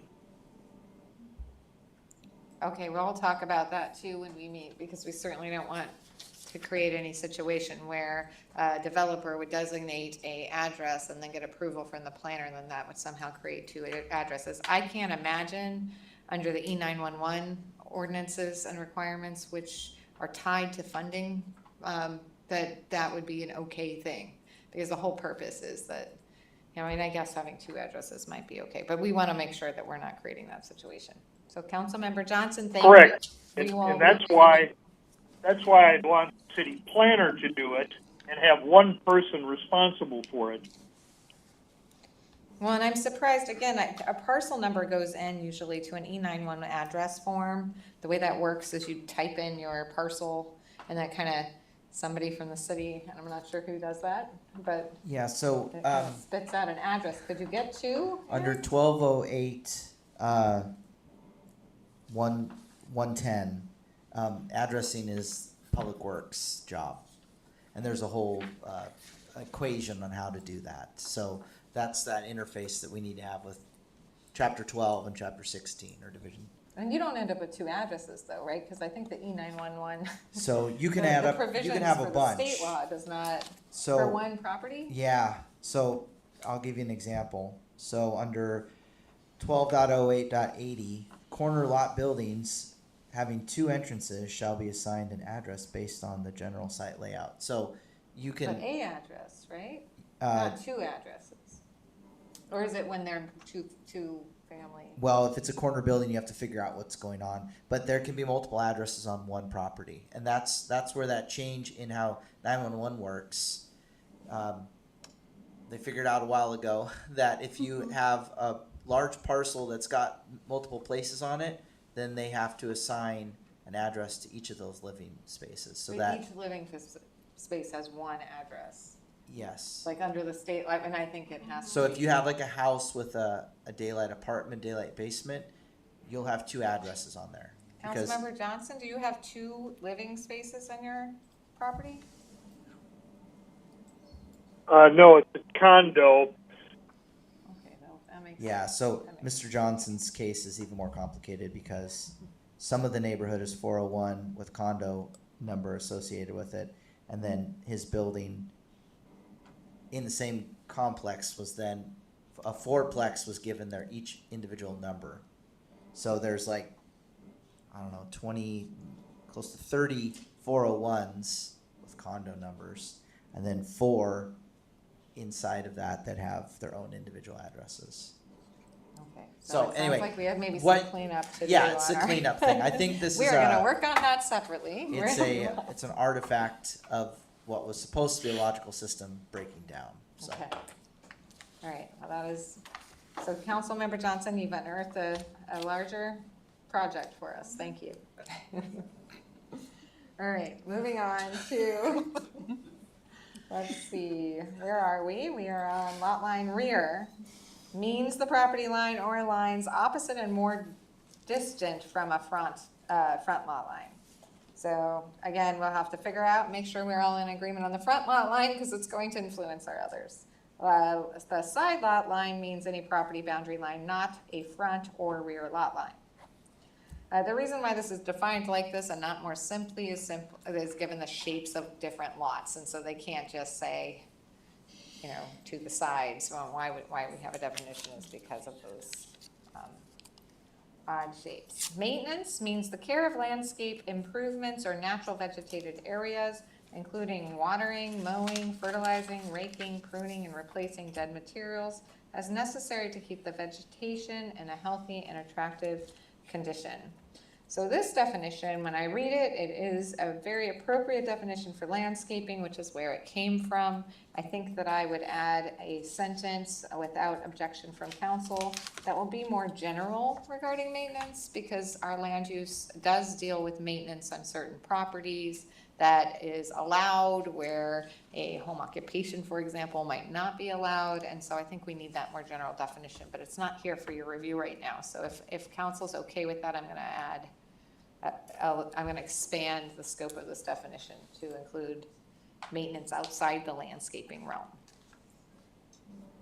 And then we'll put it to you for review again. Hearing no objection, I'm gonna move forward.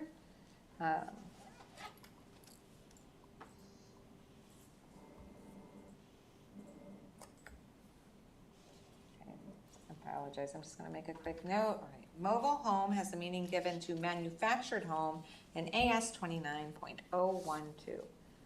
102. According to AS 294570, mobile homes, trailers, house trailers, trailer coaches, and similar property used or intended to be used for residential, office, or commercial purposes and permanently affixed to real property under AS 3485-150 are classified as real property for tax purposes unless expressly classified as personal property by ordinance. The use of mobile home in this title does not apply to house trailers and mobile homes that are unoccupied or held for sale by person engaged in the business of selling mobile homes.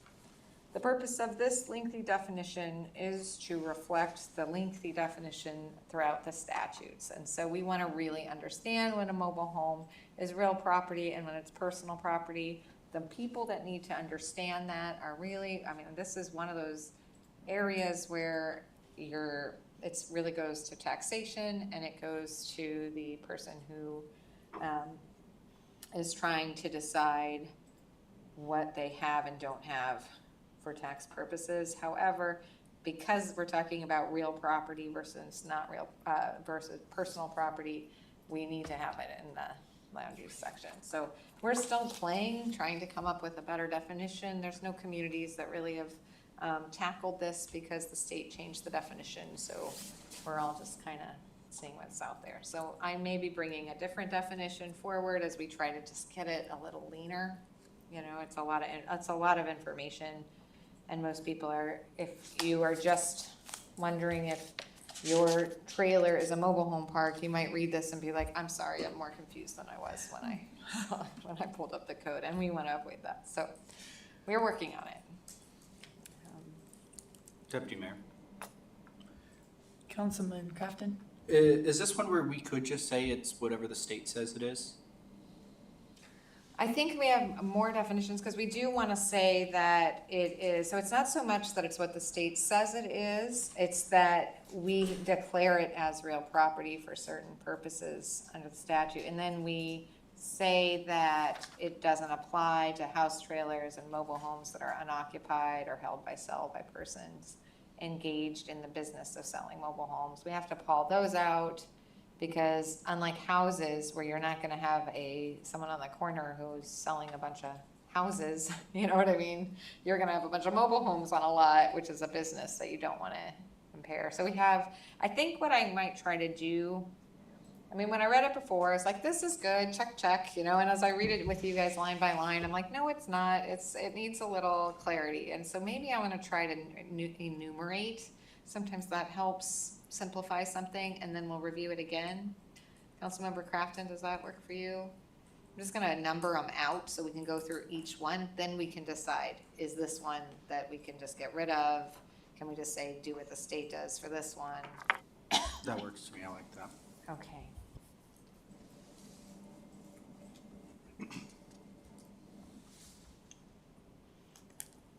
Mobile home park means one or more mobile homes on any parcel or adjacent parcels of land in the same ownership, which are managed for occupancy by more than 2 mobile homes, where one or more of these mobile homes have not become real property pursuant to 3485, 10 through 195. The term does not include tourist facilities for travel trailers or campers. So I know that when you guys were working on the July 8th meeting, you were looking at whether, I mean, I think you were basically like you don't want to regulate anything with a mobile home park. And so this mobile home park definition may be something we just need to get rid of.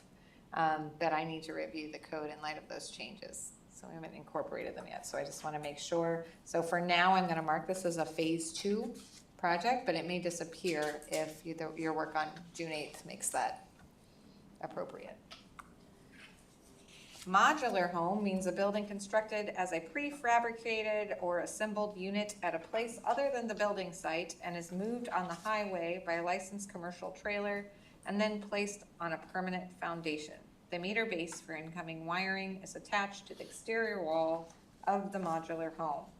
I would like this definition to be reviewed at phase 2. I think in the Valley and in other places in Alaska too, we use modular homes more for cabins and for living facilities and employee housing, and I would really want that to be reviewed after the comp plan comes out, because I think it has implications on how those properties are developed.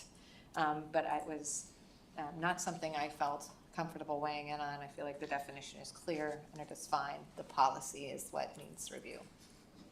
So hearing no objection, I'm marking phase 2 next to that one. Okay.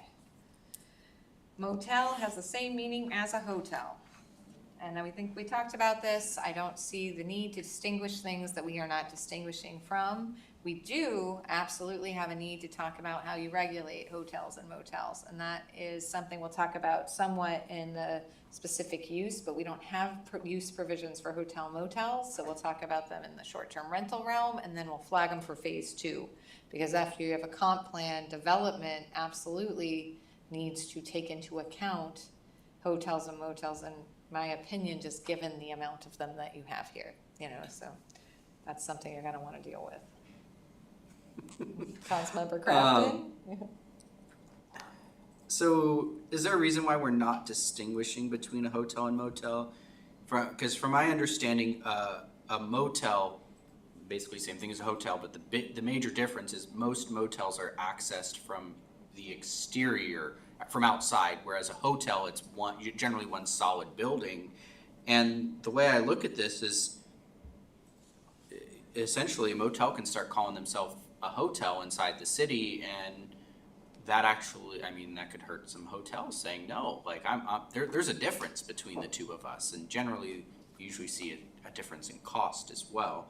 So I feel like there should be, at least that distinguishing factor, but otherwise everything else looks good. I went back and looked at hotel. Besides the fact that we talked about dropping it to 5, I think, instead of 6.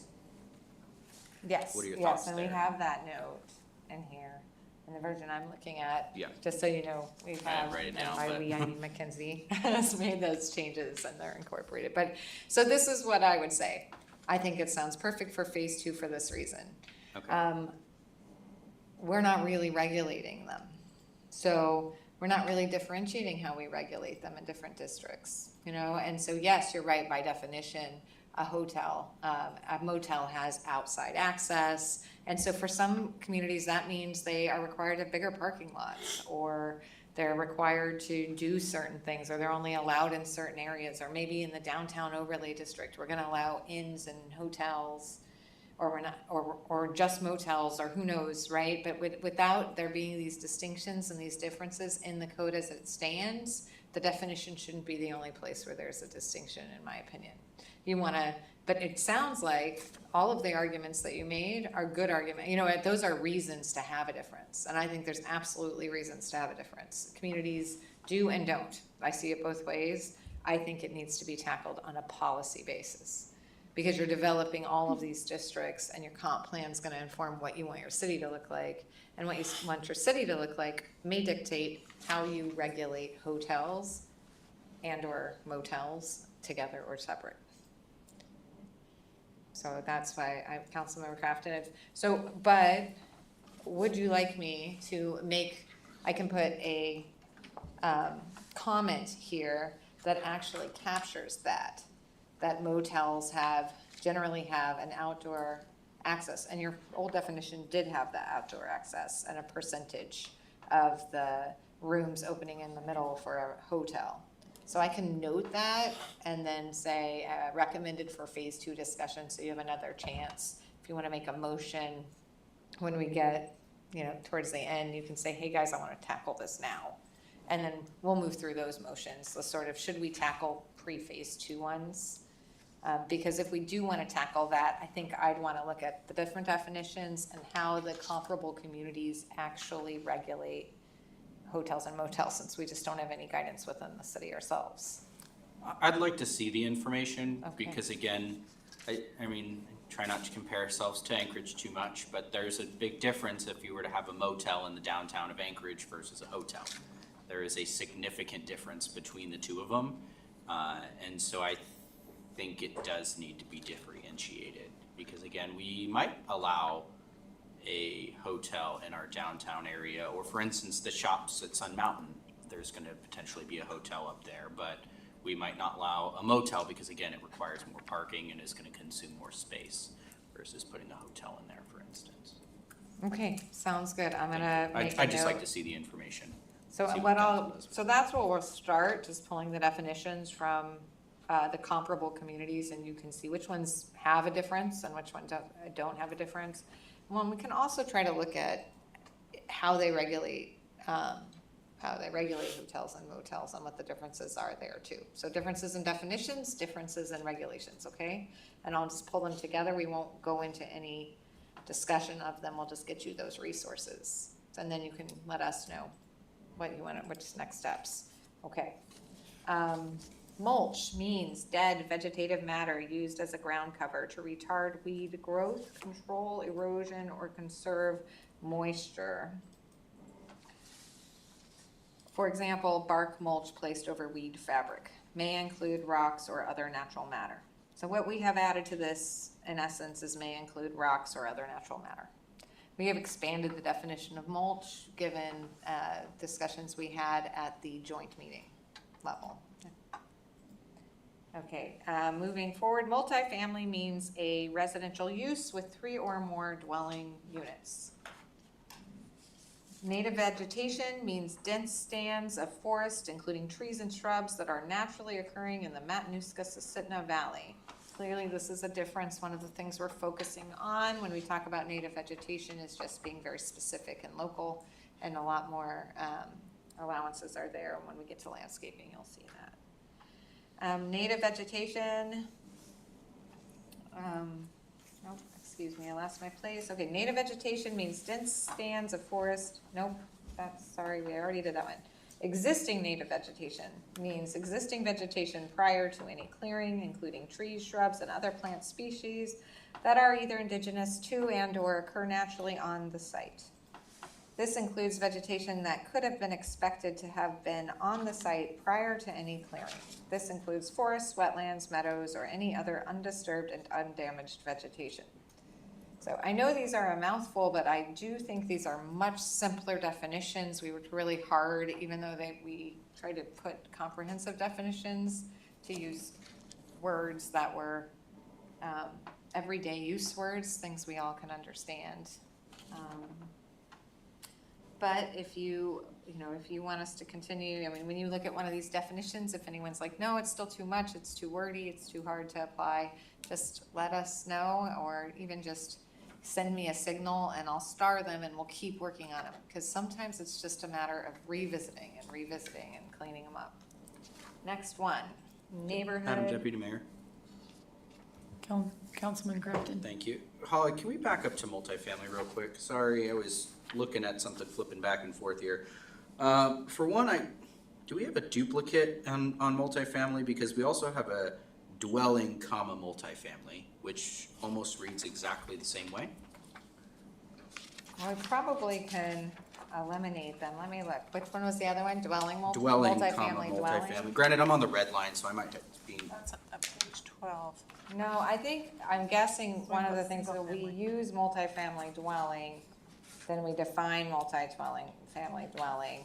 So what we can do though is we should check if we need to be using multifamily dwelling. If it should just stay or dwelling, if we comma, should multifamily, only or use- just multifamily, is what you're Yes, saying. like I think they both need to be defined if we're using both. I need to look into the content of the code and see if there's a reason to eliminate one of them or if there's a reason to keep it. In my thought, the reason why it is this way, and part of the reason why I even looked at this was I was like, should we have multifamily actually start with 2? But the reason comes down to zoning at that point, because then if you say we have certain zonings that are multifamily, then it's saying, hey, we allow duplexes here, which is a 2. I mean, because technically, if you think about it, duplex is still a multifamily unit, but we define it separately as a duplex.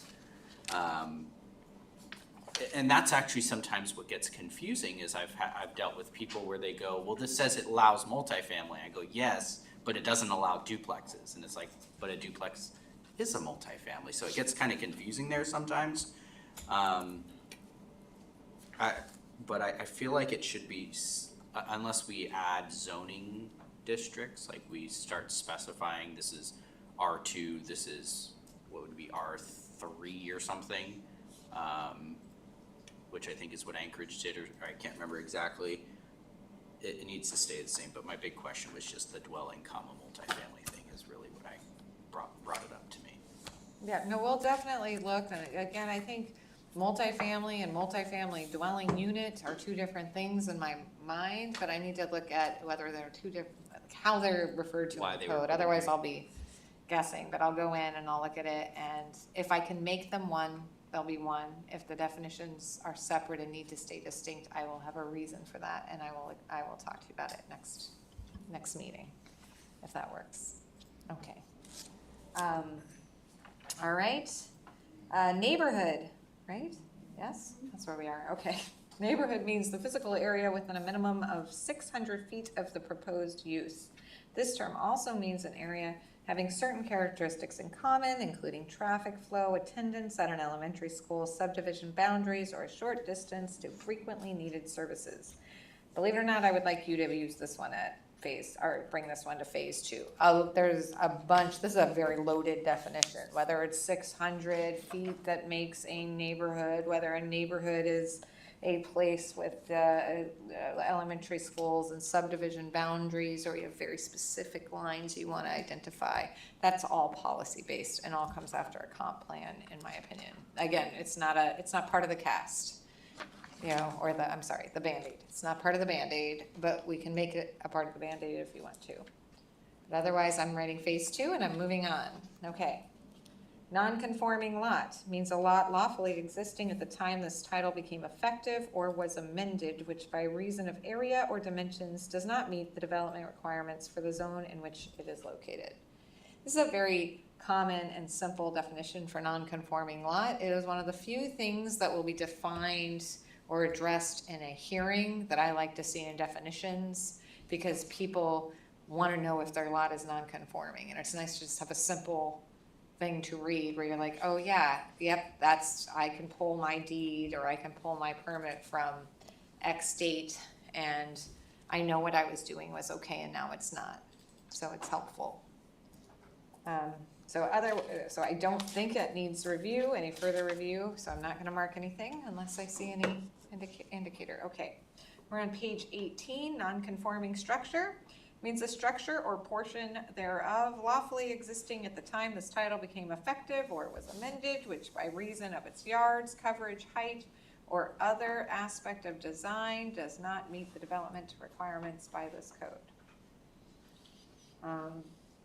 Non-conforming use means a use which lawfully occupied a building or land at the time this code became effective, or an amendment to this code became effective, which has been lawfully continued and which does not now conform with the regulations of use under this title.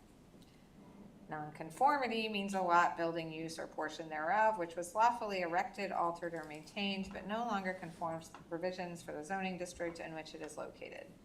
So we made sure we had a definition for each one of these things. We had to go through the code, look at the old non-conforming language, look at the new proposed non-conforming language. When we delve in, you'll see we talked about the transition plan and having that very clear non-conforming language in Division 1.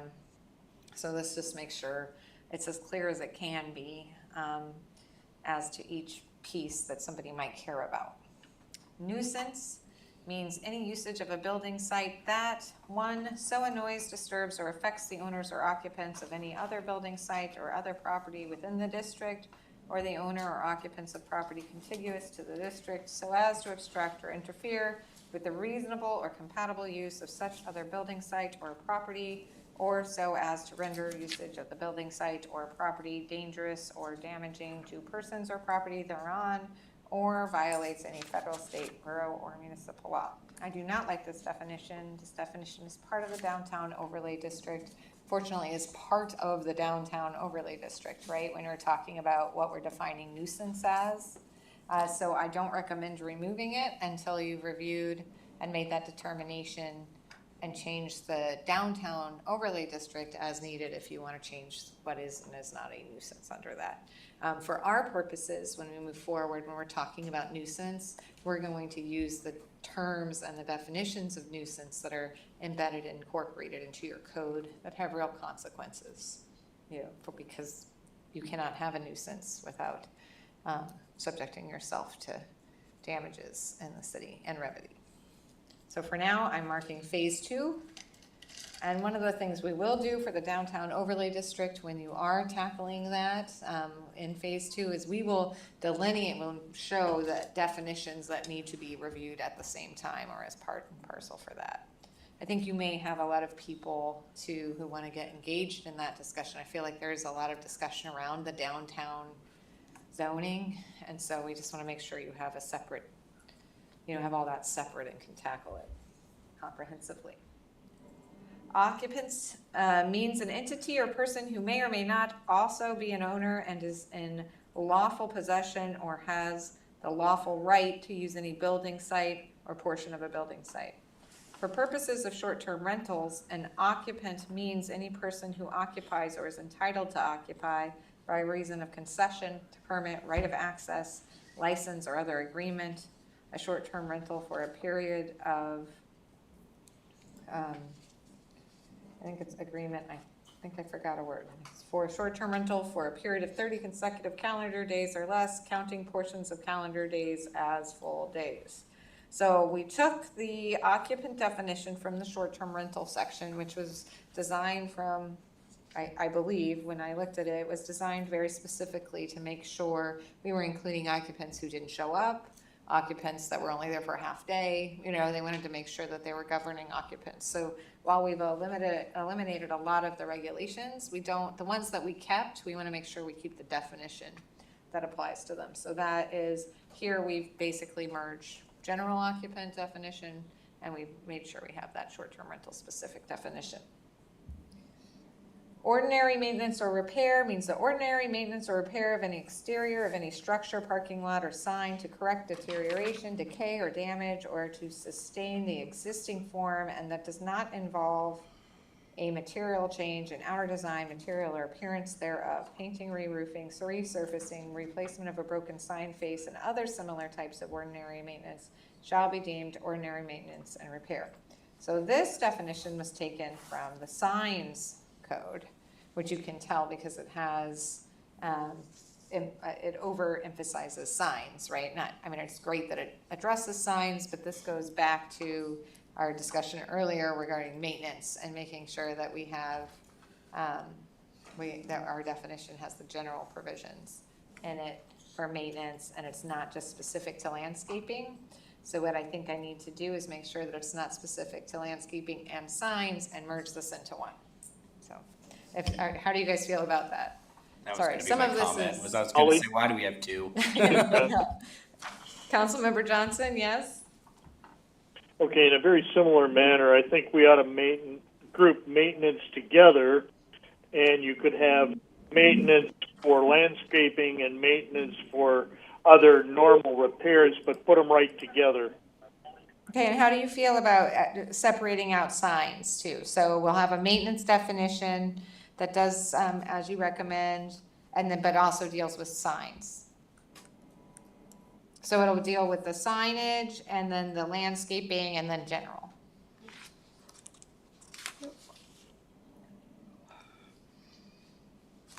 Councilmember Johnson? Oh, I'm fine with that. Okay, good, all right. So Holly, you're saying doing like we did with the assisted living one, like that where it'd say maintenance, comma, or are you just talking about group? I mean, I know Oh, it's I gonna be a wasn't. lengthy definition at that point, but I would just throw it all under one because Okay. who would think to go, oh, I'm maintaining a sign, I need to look up maintenance signs. They're gonna look up maintenance and read maintenance, and that's what it should fall under. So I would think, we don't like the lengthy definitions, but because there's so many things we're talking about here, who would think to look somewhere else, even if they're right next to each other in that case? I feel like one, maintenance, and then just everything that maintenance. Okay, falls and I under. might try, I agree, I don't think they're gonna go somewhere else, so what I'll do is I'll try to put it out, sort of landscaping, maybe, I'll see what it looks like if I delineate within the one definition, so And they're I- in the same place. But it is all kind of lined out, and if I don't like it, then I'll write it as just a block, and whichever one I don't use, I'll put in the comment box, so council can see both options and see which one you actually feel explains it better. Again, we're trying to get somebody at fourth grade reading level, so I think, Yes. yeah, that works. Okay, all right, we'll start there, and again, sometimes it just, you know, I've read these definitions numerous times, and reading them out loud to you line by line like this, you know, I can see when something is not as clear as, it's clearer that it's not clear now, so, you know, we'll keep reading them and they'll keep getting better. Overnight means between the hours of 10 p.m. and 7 a.m. the following day. This is in here because of short-term rentals, but I didn't see any reason why, and we did look, we were trying to see if there's a reason why we wouldn't want to keep that definition for overnight for some other purpose, but that is the one time it's used in the code, and so that works if anybody has any. Okay. Owner means the record title holder, whether one or more persons or entities, a fee simple title to a property or building, and shall include the owner's heirs, executors, administrators, successors, and assigns, but exclude those persons holding title to that property or building merely as security for the performance of one or more obligations. Basically, have to be an owner, not a mortgage holder. This is a pretty standard definition, but it could be simpler. We'll continue to read it and see if we can get it, shortened. The problem is we do need to specifically identify everybody who is an owner and the people that are not, and that leads to the laundry list. Owner occupied means that the dwelling unit is occupied by the owner for a minimum of 6 months out of a calendar year. This is another definition taken from the short-term rental, and we didn't see a reason not to maintain that definition throughout Title 16, but it is something to think about. Parapet means a low protective wall or railing along the edge of a raised structure such as a roof or balcony. This is a definition from the Downtown Overlay District. I suggest you review it when you review that district. I don't know why we distinguish it or what the implications are as a matter of policy in the zoning realm. So I'm going to mark phase 2. Downtown overlay. Peak use means the time period during which those characteristics of a use, including traffic, parking, visitation, and other activities, are at the most active or intense levels.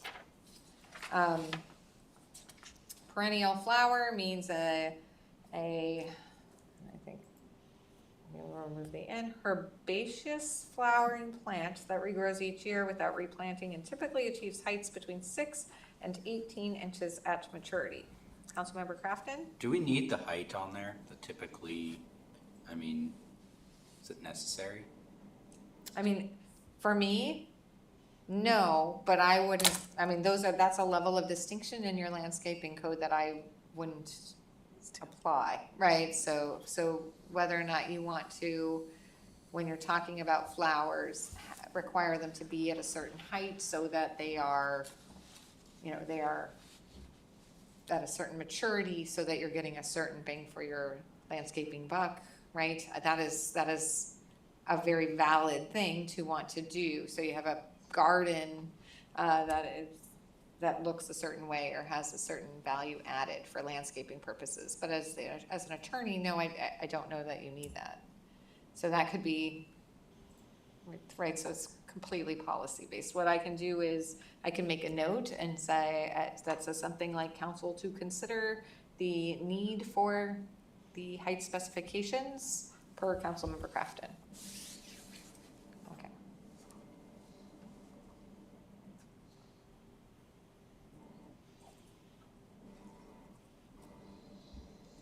Person means a partnership, corporation, company, joint venture, public agency, the city, and any other municipality or other association, as well as a natural person or individual. I looked for a definition for person so we could remove the definition from Title 16. You don't generally find this definition in Title 16. But I think I ultimately left it in, and I believe that's because we needed it, it wasn't elsewhere. One of the things that we could do, and I'll talk to the clerk about this, but maybe defining person in the code generally is a better approach than a defining person. Here we talk about persons throughout the code, so it's not something we should be drawing a line. And if we are drawing a line, we want to be drawing that line that shows the difference between how it's used elsewhere in the code and here. So with council's sort of nod, I'm going to talk to our city clerk and see if we can maybe address it elsewhere. Yes, okay.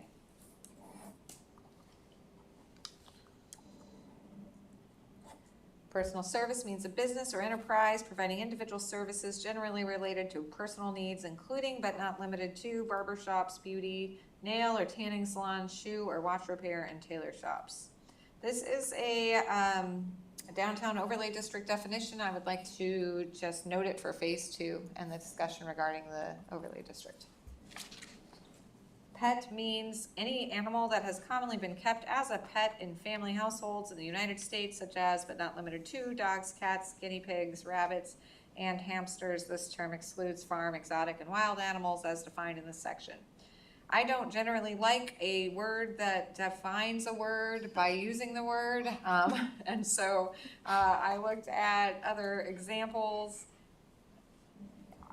It's done quite frequently. I don't know. I think we move it to phase 2. I think it really depends on what we're talking about for pets and what we're defining as pets, because if all we're defining as pets is a dog, cat, or any animal that lives in the house that is not an exotic or wild animal, we could just say that. This is a little more detailed, but I'm just not sure where we want to go, so no change was made to that definition. Are we okay with holding that for phase 2? I mean, the one good thing is I don't think anybody reads this and is unaware of what a pet is, right? So it's not a difficult word to define. Planner means the city planner of Wasilla or a city employee designated by the planner or the mayor as the planner's designee. Playfield means an area set aside for outdoor games or recreation, including soccer fields, baseball diamonds, football fields, golf ranges, and courses, and other uses having similar characteristics. I do suggest that we look at that at phase 2. While I'm familiar with Wasilla, when we're talking about play fields, I don't know that I am the best person to be defining that. There's so many little areas and playgrounds and activities happening here, which is great, but you want to make sure if there's a disc golf field, that you're thinking about that and you guys are deciding, because there's a lot of allowances that come from being a play field and it impacts where they can happen. So we want to make sure that definition's accurate. So I'm going to put phase 2. But I might actually put in the phase 2 note a little description of why we care, so that you guys really do gets that attention it needs, if that's okay with council. Yes, okay.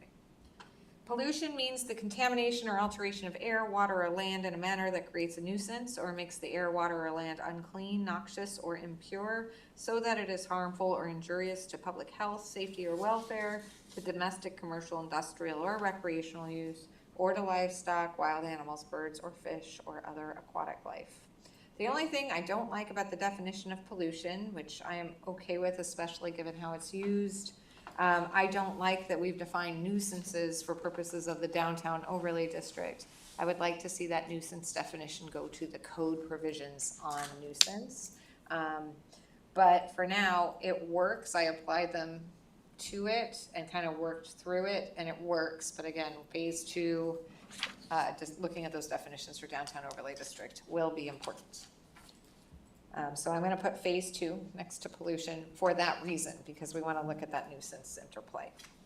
Poultry means chickens, doves, ducks, geese, grouse, ptarmigan, pigeons, quails, swans, guinea fowl, peacocks, and turkeys. I would like to say I have no opinion as to what you define poultry as, but I do think it can be important, right? Because if, so I'm going to put phase 2, and with the understanding that, you know, Councilman Crafton?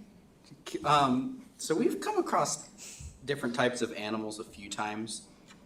Curious if everybody else thinks it'd be a good idea. Could we do like animals, pet, animals, poultry, so that way all of the different animal categories fall under or are one after another, instead of having wild animals at the end, poultry, pets, exotic, farm animals. So it'd be animals, farm animals, animals, exotic, animals, pets.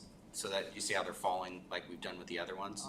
yeah, I like that. Could we do that so that they're all in one part? We can do it and then look at it and see if we like See it how better. I feel like it Okay. would read better that way. Okay. Animals / adjective. Yeah, Got it. And then the we'll bring ones, it. all of them that talk about animals. Okay. All animals. We're gonna have an animal section. Okay. Project means an improvement, repair, upgrade, addition, change in appearance, modification, alteration, or development on a site or a building that requires some form of construction or labor to take place. This is also from the downtown overlay district. So again, I would move this to phase 2. Projection means any physical attached part of a building, including but not limited to a roof, overhang, steps, porch, stoop, elevated wood deck, raised patio, or an attached utility such as an conditioning condenser. Note, patios at grade may not be considered projections. So I am noting this to go to phase 2. I will say this is not, I don't generally use the sort of note annotation in a definition. And that's because I want everything to be citable, you know, and so note, patios at grade may not be considered projections means they may be considered projections because we're using the permissive term may. So I find that somewhat confusing. I think this should go to phase 2. I would recommend we strike just the note part. I don't think it is necessary for this definition, and I don't think it hurts, but we don't need to strike it because we're moving this to phase 2. So it's really up to council. If I could, I'll strike it, if that would be okay. And I'll make a comment that has the note that was stricken. So when you're looking at it in phase 2, you can consider it as a whole. How about that? Thank you. Okay. Question. Why would it be considered a projection? Like what's the situation where that would even come up? Because it's not, basically what you're asking is we probably need to remove the word may and either say it shall or shall not. And I'm just curious, like, why would it matter? Well, I think where did that come up? it's a good question. I mean, one of the things I need to do is go back into the downtown overlay district and tell you each of the ways in which the projection will matter, because the downtown overlay district has a lot of regulations, you know. And so it's where something is, what the parking related to something is, what the landscaping related to something is. The projection changes the dimensions, and then that changes what is required. I think there's a more precise answer. I just need to go back and read it and make sure I can give it to you. Does that work? Okay. Holly, Yes, this is Mayor Ledford. remember in the downtown overlay district, we are going to have the couplet come through there, and it's going to change the whole landscaping about parking and everything. That's an excellent point. All the more reason. Glenda Has left.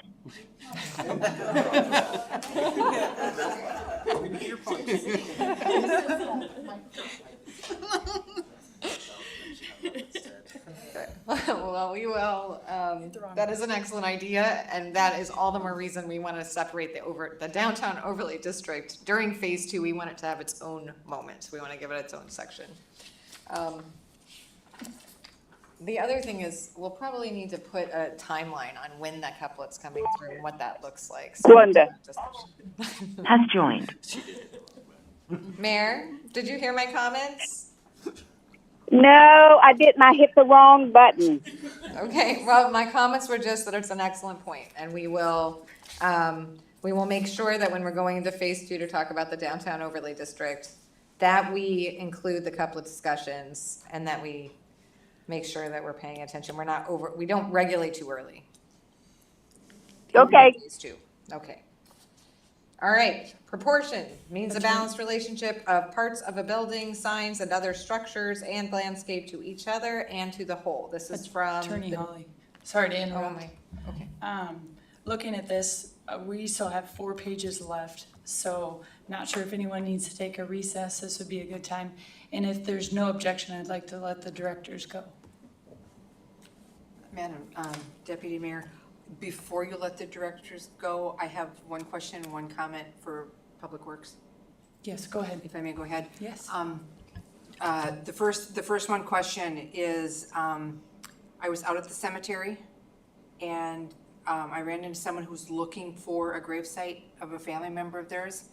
And so I took them over to the board that's got everything on there, and their family member wasn't on there because that has not been updated since 2016. Could we get that updated? I have multiple family members that are not on that list. Yeah, we'll definitely address that. Okay, thank you. And then the other one was a comment that I promised that I would forward to you. That is with the street striping painting that has gone on, to thank Public Works for the amazing job they've done, and that you chose to do it in timeframes that did not impede traffic. And this is a person who really likes to complain and gripe, and they wanted you to know that they were just so happy about that, and good job. Okay, we are on a 5-minute recess. We'll be back at 8:17.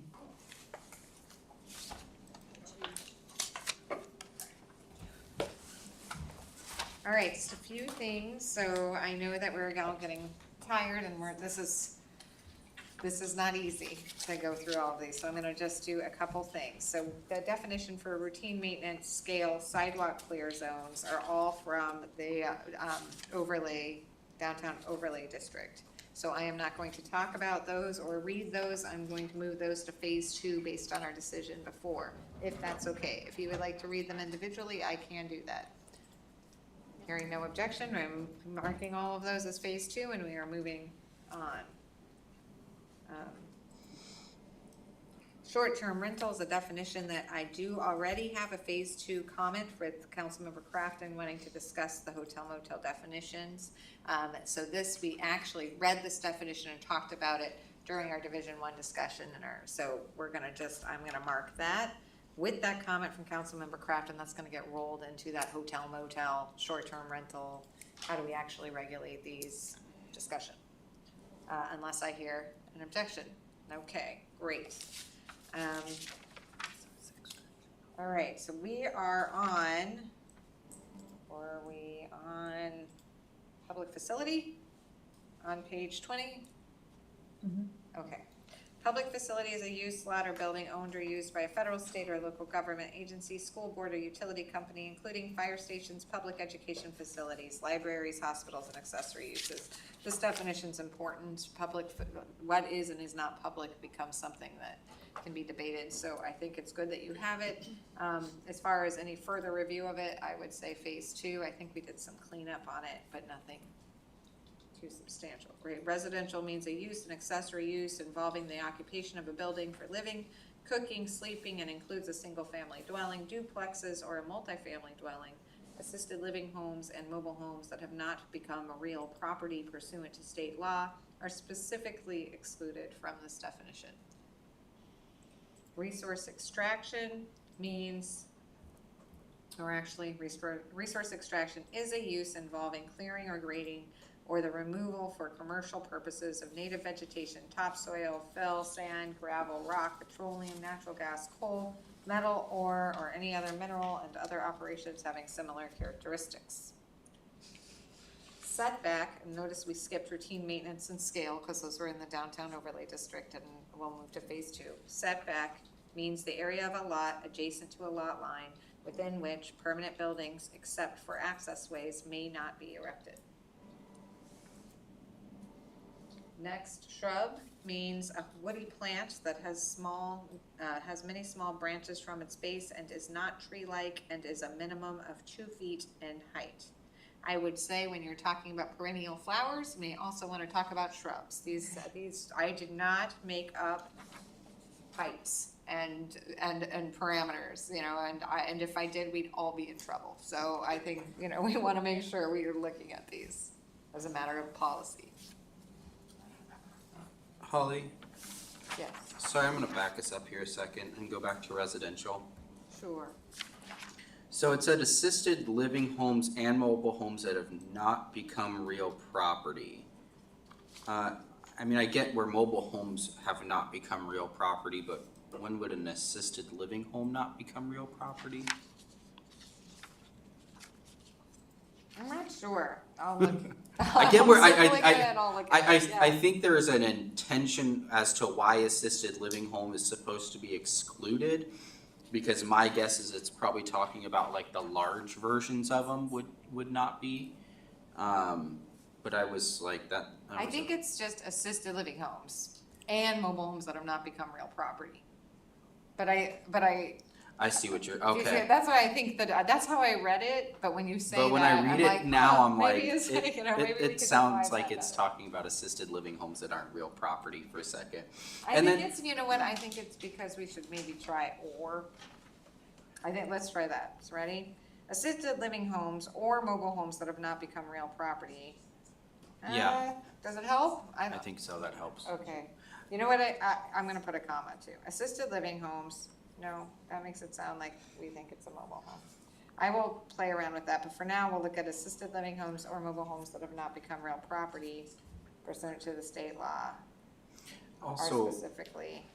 another question too in that definition that might be more of a policy or a zoning conversation is multifamily dwelling, because we define multifamily dwelling as anything that's more than 3. At what point does residential living not become quite residential? Because like, I mean, that's a pretty broad definition at that point, because you're saying residential could be 1 unit, or it could be any number of units that are still residential living. I mean, even a hotel could be classified at that point, in a sense. Yes, and we're gonna reserve that conversation for phase 2, yes, or a policy discussion, because you just opened a big can of worms like that. I think that's very important. It's integral to your code, and it really doesn't fit into my line-by-line definitions. I'm looking at it here going, Moment. I mean, I see where, yes, even though you've got a 50-unit complex that is a commercial unit, but it's still technically, that's a residential neighborhood no matter where it is. But at what point does it not become residential anymore? And again, that's a large conversation. It is. So I'm gonna put a comment here that and because I think it would be really great for phase 2 if we had sort of our checklist of things that you know you're discussing and things you know you're revisiting after you get that comp plan feedback from the community. So I'm gonna put a comment that says, what is residential for purposes of defining your districts? And I mean, to me, the way I would look at it is we'd put a cap on it. Like, at this point, it's no longer considered residential. Could you see if there's any other communities have a cap on that somewhere? Sure. Thank you. Cap on.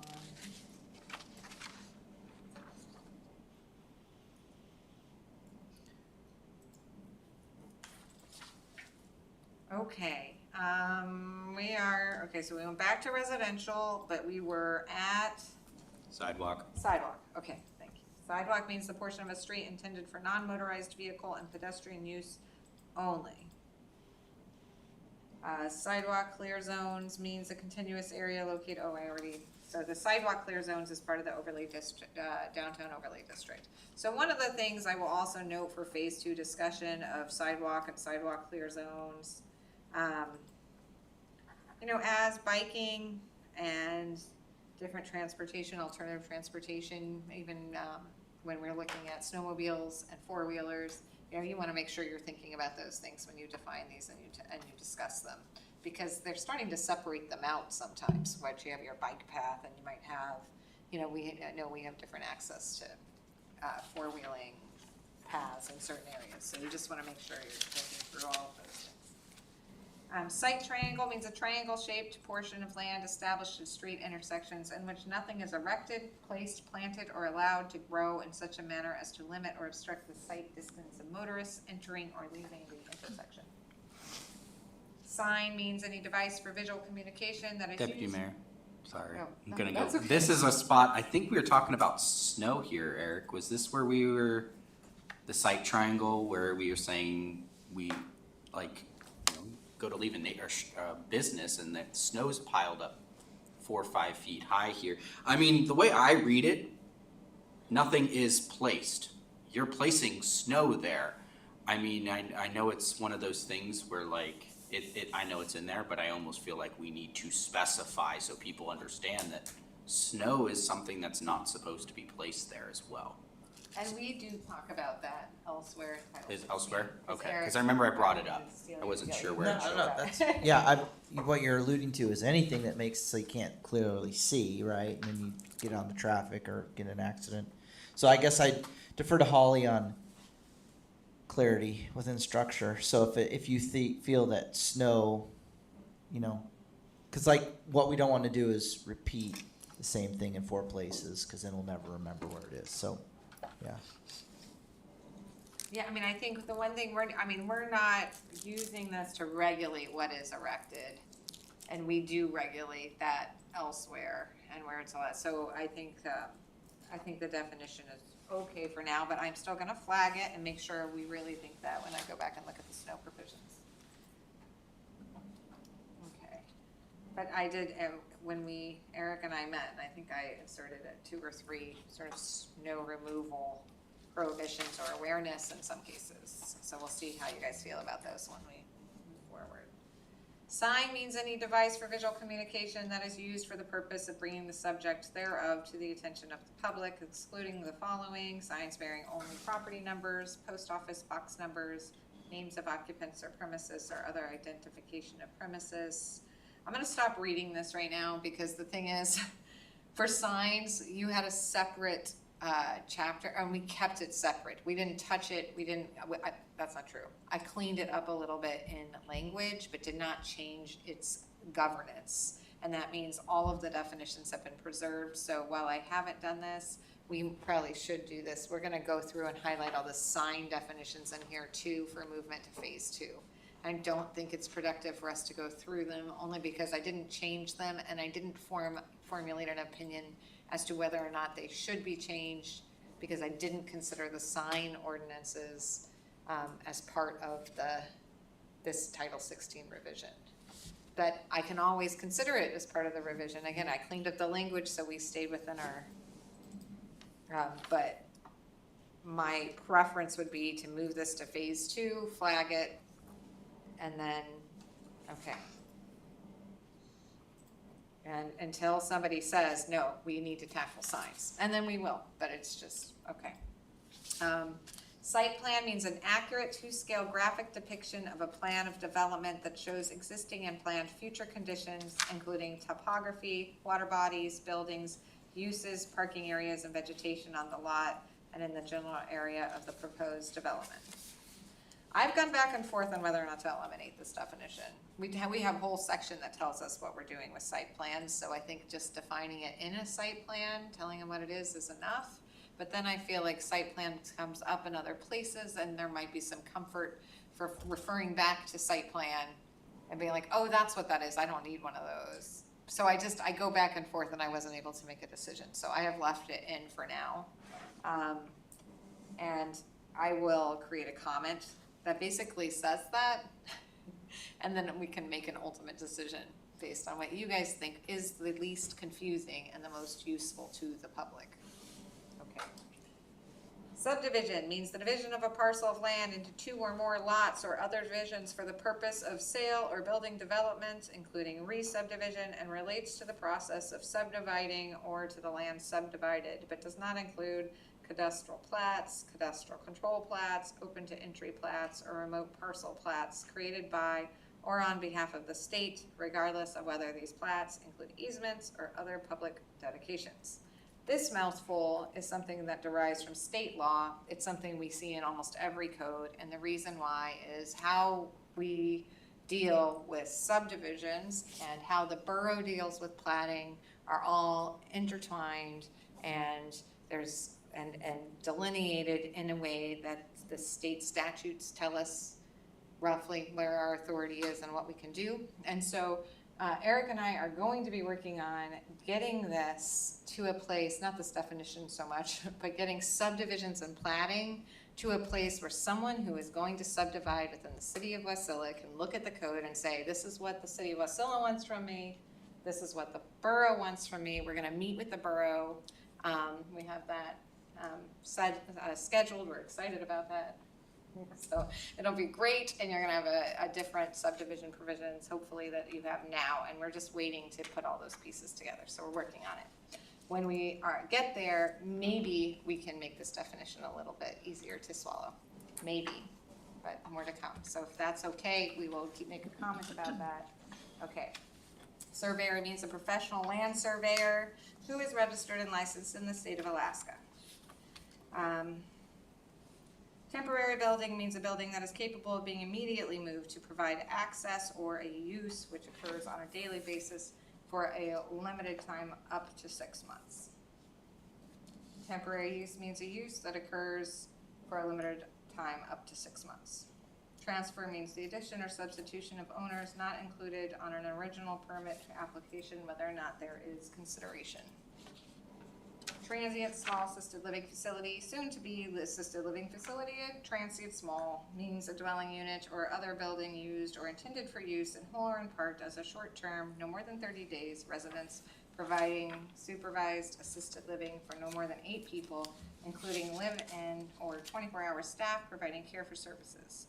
The term transient small assisted living facility does not include a correctional facility.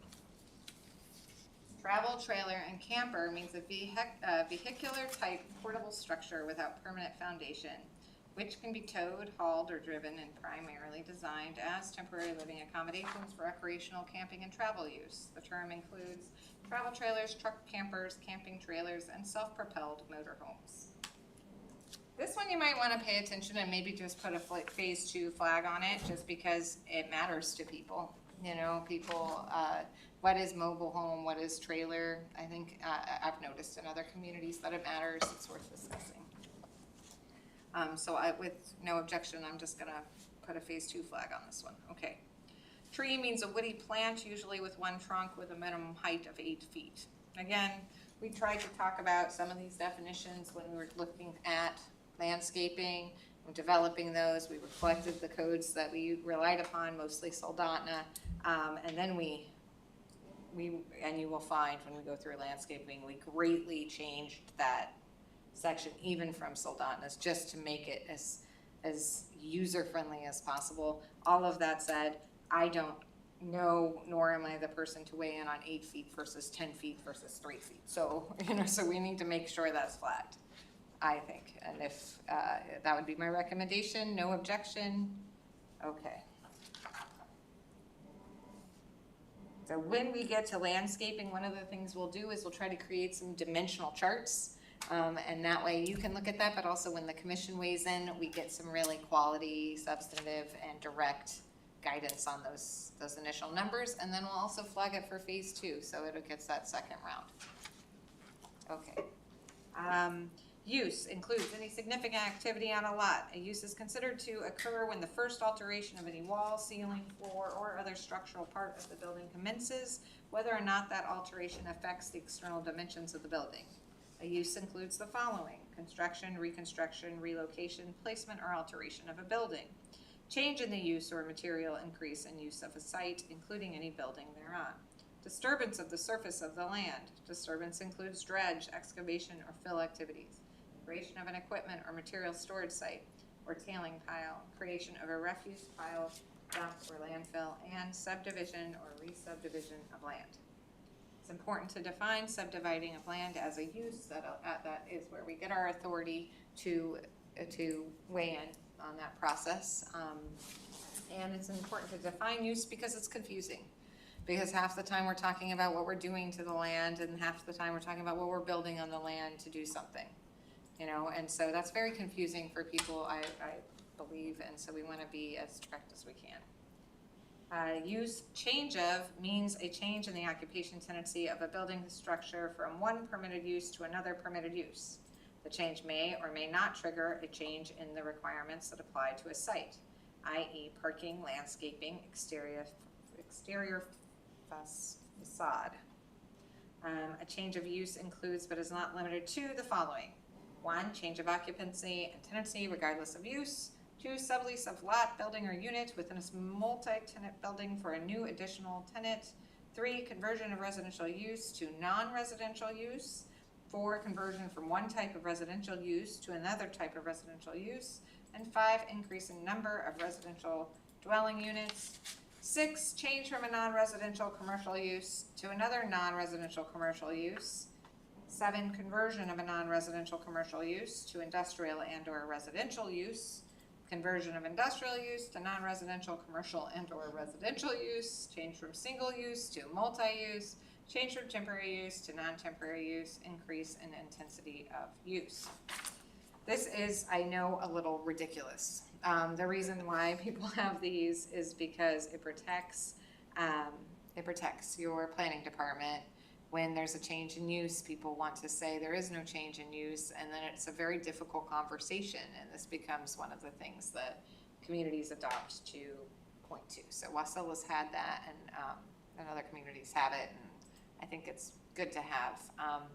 That said, this is one where once you have a planner and they are actively using Title 16, if they recommend removing it and the commission agrees, then this might be, it can go.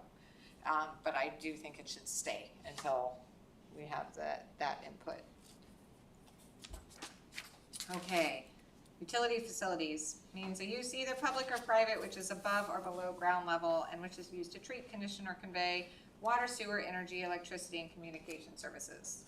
The term includes pipes, cables, utilidors, substations, transformers, switching devices, lift stations, public satellite dishes, public antennas, and towers. This term does not include minor accessories to the existing system or utility connections necessary for an individual lot. I like this definition, and I think you should keep it. I'd like to add stormwater to it. Oh, you already told me that. I didn't get it in there. Okay, stormwater. Got it. For the record, your Public Works Director has asked for stormwater to be added to that already. But we got it this time. All right. Variance means the relaxation of the strict application of the requirements of this title. Waterfront use means any use, including accessory uses or buildings on a lot within 75 feet of a water body. I'm going to flag this without objection for phase 2. What you do near your water and how close that needs to be or is, that's a policy discussion that needs to be had. Okay. Wild animal, or soon to be animal wild. Okay, means any animal which is now or historically has been found in the wild or in the wild state within the boundaries of the United States, its territories, or possessions. This term includes, but is not limited to, animals such as moose, caribou, elk, mink, doll, sheep, deer, bear, coyote, squirrel, fox, and wolf. Also included are any, many, or any animals regulated by the State of Alaska Department of Fish and Game. Yeah, I mean, I think that if it comes from outside of the US, it's considered an exotic animal. But when we have all our animals definitions next to each other, if we are missing anything, or if there is a hole, we will certainly see it. So that's something to look forward to. We're having them. Yard! Yay, we're at yard. Are you ready? Okay, here it is. Yard means an open space within the required setbacks. Well done, council. Okay. So, as your reward, I think you're gonna find Division 2 exceedingly easy. I do not think there is a need for a line-by-line review, and this is why you have talked about what is happening in each district, permitted, conditional use, and prohibited. And so you've already done the work here. I want to focus on a couple specific provisions. The thing about the chapters in Volume 2, or in Division 2, is that so they're almost exactly the same. Their content is different. What's permitted in one district may not be in the other, but the format is the same. And the purpose was to create something easy for the public. So when you look at that district use chart for the public, that's one thing. It's they go to the chart and they say, oh, I have to have an AP for that use. What Division 2 does is it breaks down the zoning districts. It tells you the purpose of that zoning district as previously stated in your code and no changes. And we'll go through each one. We just won't go line by line unless you need the line by line. And let me know, and we can. But then it also deals with what's permitted, what's prohibited, and what's allowed by conditional use. It talks about accessory use, home occupation as an accessory use, and each one of those is addressed, right? So it creates expectations, so they know what they're looking for in the districts. Okay, the first thing is we list the zoning districts. In section 16.15.005, it is simply a very simple list of all the zoning districts and the abbreviations that we use throughout the code to reference them.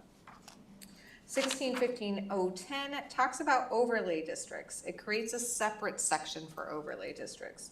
One thing to notice is before you had what was called a planned unit overlay district.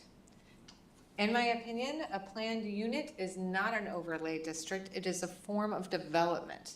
And we want to treat it like that because it has legislative components, and we want to make sure, and it has quasi-judicial pieces.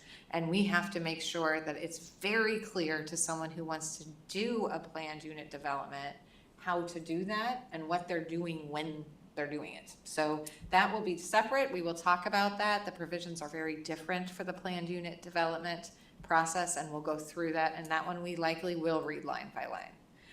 But for now, so the overlay district, the only overlay district, which is you truly take think of it as a blanket of zoning and lay it over whatever it touches, right? So unlike a planned unit development, which is a lot of different uses with one development, which might all be in one district or might fall over more than one district, right? A overlay district is you just lay it as a blanket and you care, so we are going to do that. We do that with the downtown overlay district. Completely different rules based on based on whatever you choose to base it on, really. And so if for some reason the downtown overlay district is incorporated into the code instead of as its own district, which we can do, and you might want to do after your comp plan, then this whole overlay district goes away. I'm not a huge fan of overlay districts personally. I think they're hard for people to understand, and I think, but they can be. I mean, maybe Wasilla has done this because it would have been before my time. They need to be advertised and noticed and understood very clearly because they're different than what the person thinks they have to do based on the zoning map. And so that's another thing. So we'll talk about that in a second. So anyway, 16.15.015, we're on page 24. That is where we talk about the zoning map. So these are new words. This is new language we're using to talk about the code. So we referenced the zoning map before under Title 16, but here we really try to help the public understand what governs zoning in Wasilla. And what governs zoning in Wasilla is that map. That map is really important. Then the council decides on the map. The map is official. It's the zoning map of the city. You should be able to go on the website and click on the map. Those lines don't just change. Nobody in the planning department is messing with those lines. Not that they ever have. I'm just saying that the zoning map is a thing, a concrete thing that you can look at, and that gets set only by a very specific legislative process, right? And that was not clear in your code. It will now be clear, and the boundaries will be set. And then when we talk about rezoning, we understand what we're talking about, which is we're gonna move those lines. And who gets to move the lines? Council. And so we start to understand, rezoning is legislative. That's council with the insight and recommendations of the Planning Commission, thinking about where they want their districts to be. And so then our process for rezoning, which we will talk about later, but it becomes much clearer.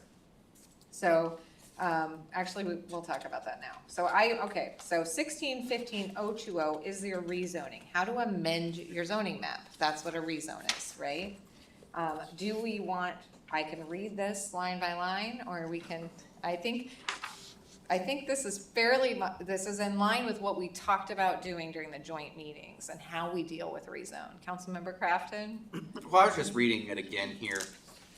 So right now, if I understand correctly, if you own a piece of land, you can submit for rezoning. We've seen it happen a couple times recently here. Looking at this, it says now they're going to require at least 51% of the neighbors before you can submit for a rezone. Is that what I'm understanding it? Or is 51% of the property within the rezone. So in the rezone area, and that's really what your code intended to be saying last time. I think it was more.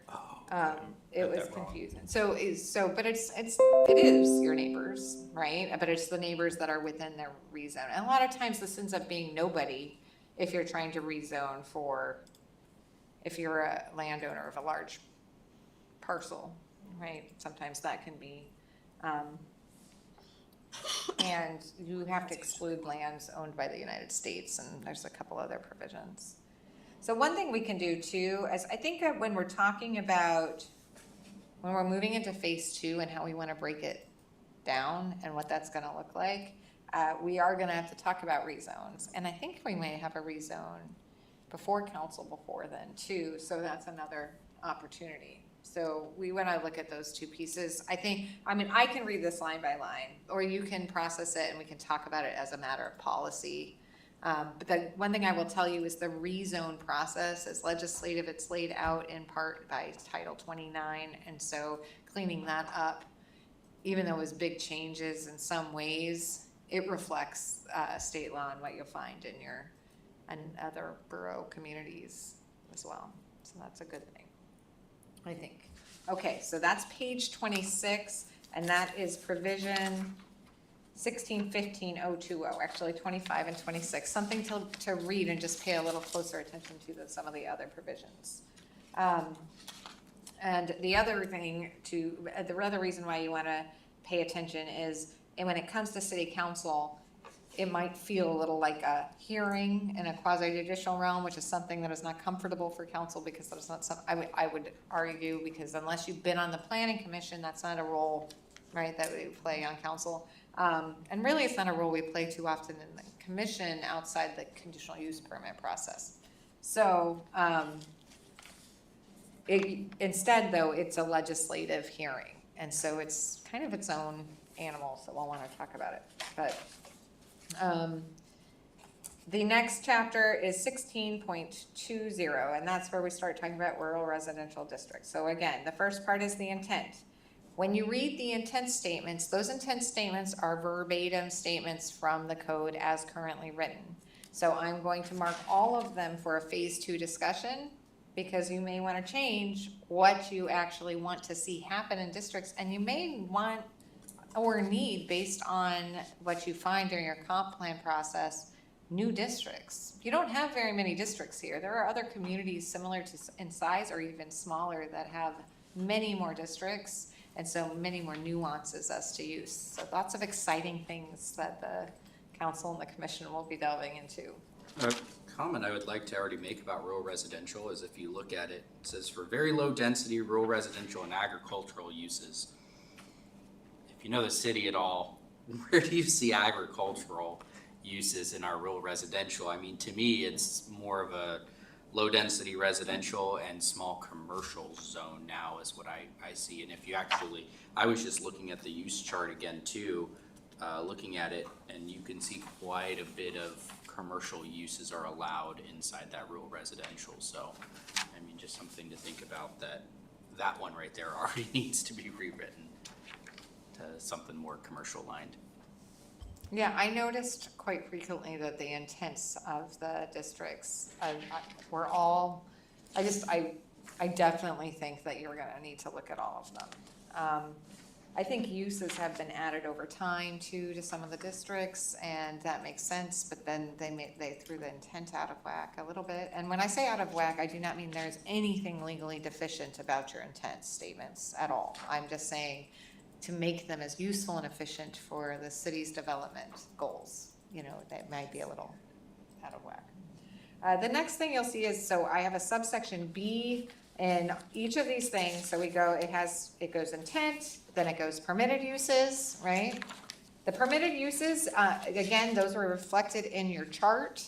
The only thing that you will notice is when we, and Mackenzie caught this, we're taking out, sometimes I didn't grab the home occupation permitted use, but I created a new section, which is home occupation as an accessory use. So Mackenzie is caught where I think I missed that in one of the districts or so. So if you see that error has been corrected or will be corrected in that final draft. The next section, there's a statement about accessory uses, which include home occupations and whether or not they're permitted in the district. And so that will often read like this. I'm going to read one. Again, it's in each of the districts in which an accessory use is permitted. And then there's a sentence on home occupations in each of the districts that a home occupation is permitted. We permit home occupations. And again, this is a deviation from your current code, but we permitted home occupations as an accessory use in every district but public and industrial. And so, and that's because we really looked at how Wasilla was doing accessory uses. It's different than most communities. We now mirror what you will find in most communities, which an accessory use is going to be permitted if the primary, if it would be permitted as a primary use in that district, but it's subject to the limitations of an accessory use. And we will talk about that when we get into uses, and we'll read the provisions of an accessory use and also home occupation provisions, which are very different now. But again, that is not for Division 2, so that is coming. So, but I just want you to notice that we address it and talk about it in these sections.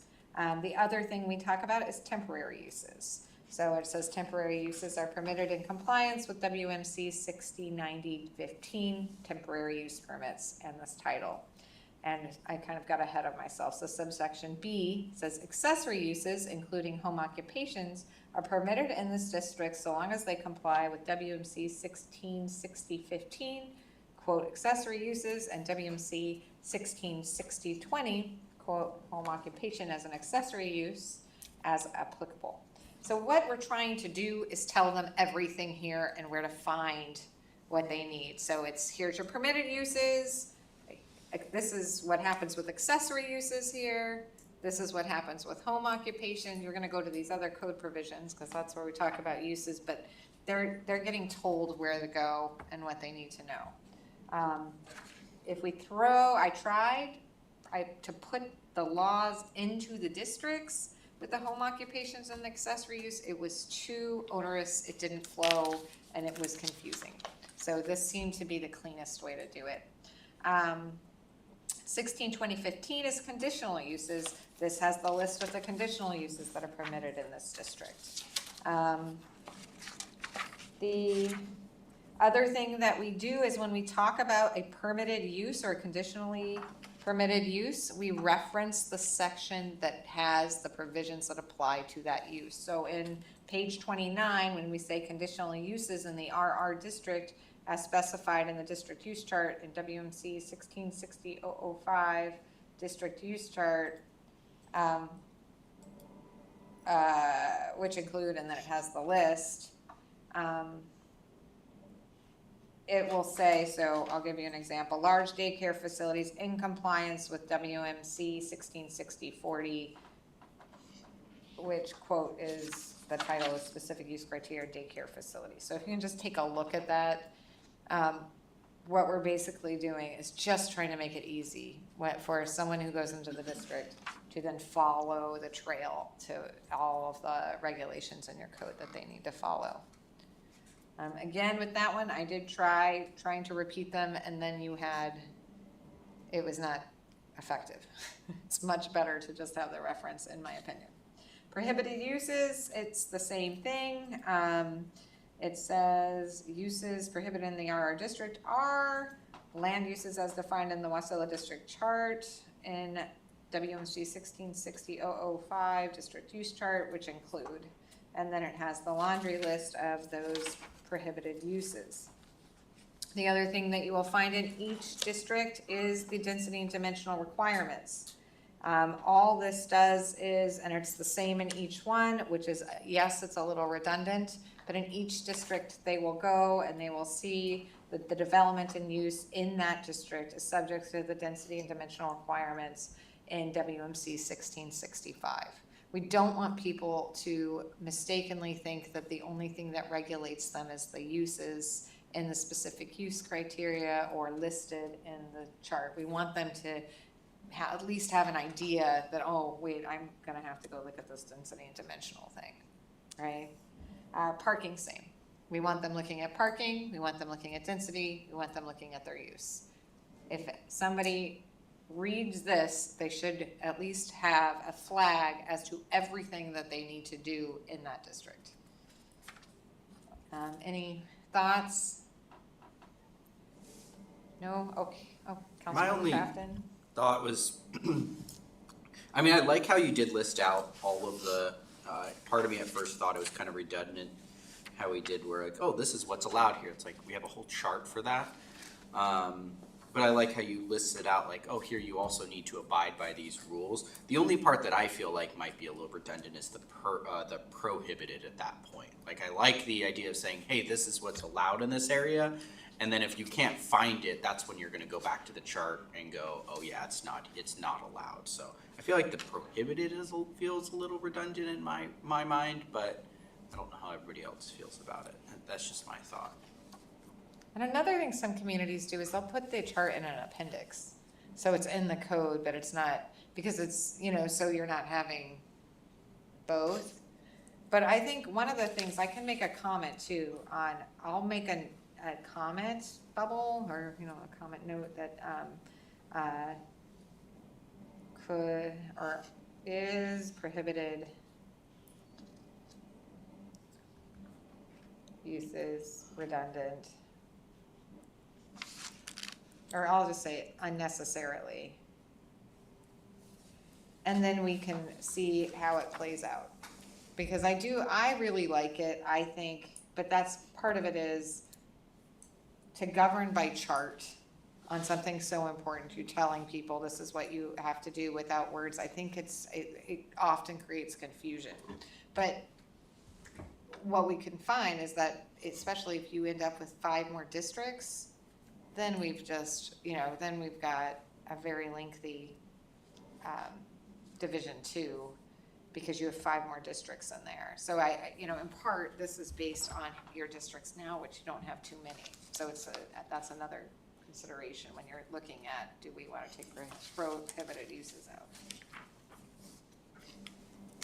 I kind of like it, like it's quick for the eyes, you know what I mean? Where you're not shuffling back to that chart all the time. So I know it feels like it's linked, like a lot there, but it's quick reference. I like it. Okay, so I will add the quick reference comment too. So it'll just spark, you guys can take up the debate again. Okay. All right, so I'm not gonna go through each district because again, I didn't change the intent statement.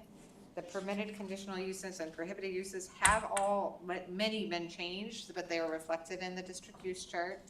And we are gonna talk about accessory uses, and home occupations as an accessory use, and density and dimensional requirements, and parking in a much greater degree when we get to those sections. So look at you, you guys just made it through like 40 pages. Very well done. So we are now at, let me see.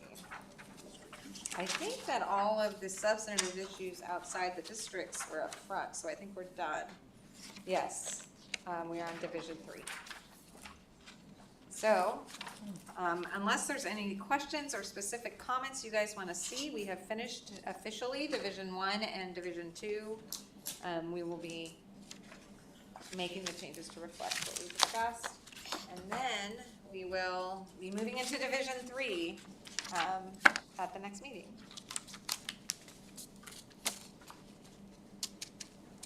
Is there a motion to exit the committee of the whole? Madam Deputy Mayor, I say we move out of the committee of the whole. Is there a second? I'll second that. It has been moved by Councilmember Velock and seconded by Councilmember Crafton to exit committee of the whole. Is there an objection to the motion? Hearing none, we are now out of the committee of whole. The time is 9:02. We are now at new business. Madam Clerk, please read the title of the AM. Thank you. That's AM number 2442, maintaining, canceling, or rescheduling the December 9th, 2024 City Council meeting due to attendance at the Alaska Municipal League Annual Local Government Conference.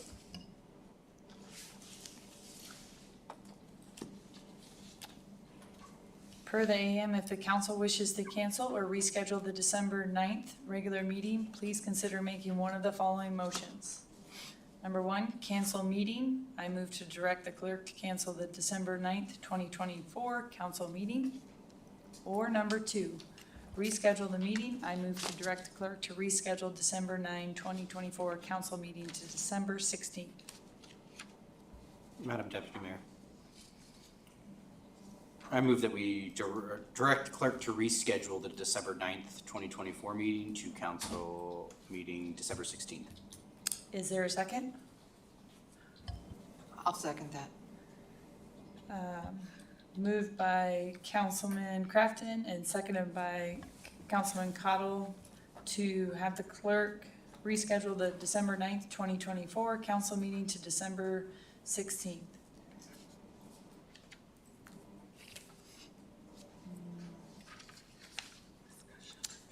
Is there discussion Madam or Deputy Mayor. objection?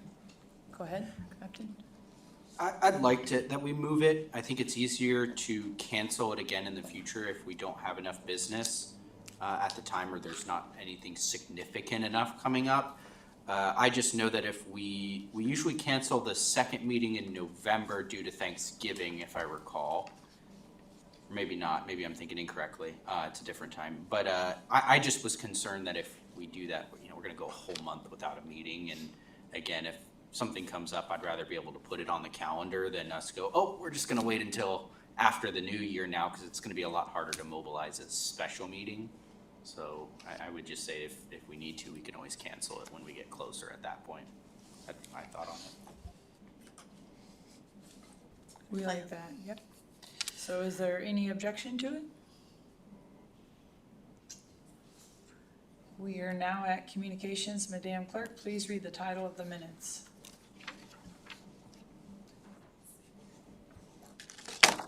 Sorry about that. Thank you. We have, what do we have here? Planning Commission meeting minutes, July 9, 2024 and July 23rd, 2024.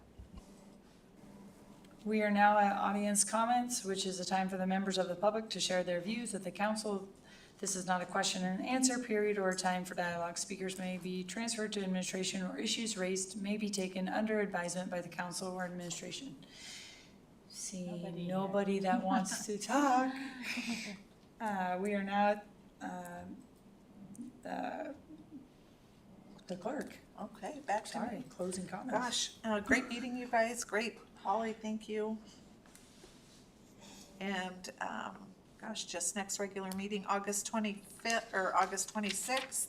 And then I did want to just touch on early voting for the state primary election is underway August 5th through 19th over at the Division of Elections Office on Beauregard Road, Monday through Friday, 8 to 5, Saturday, 10 to 4, and then Sundays, 12 to 4.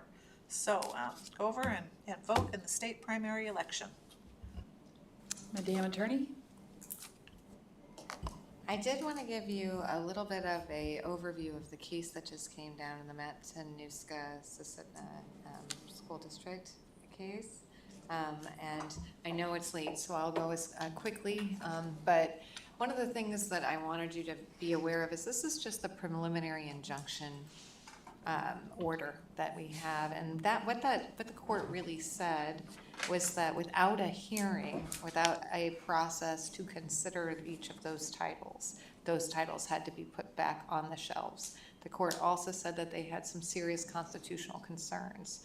But these concerns are wrapped, I think, in part, based on just reading the language of the order, with the process. So I know some council members are interested in looking at the process, and I don't think that this preliminary injunction order prohibits us from doing that, and I don't think that this preliminary injunction order necessarily suggests that when we get there, there isn't flexibility there, or there isn't a different review process that's going to work for the city. The one thing I would say is, based on the preliminary injunction order, I would renew my recommendation that council wait to delve into those processes and procedures until this case has its conclusion, only because we risk adopting unconstitutional provisions while in the wake of a case that will be specific to procedures and processes for considering the removal of books. So that's sort of just a quick update on the case.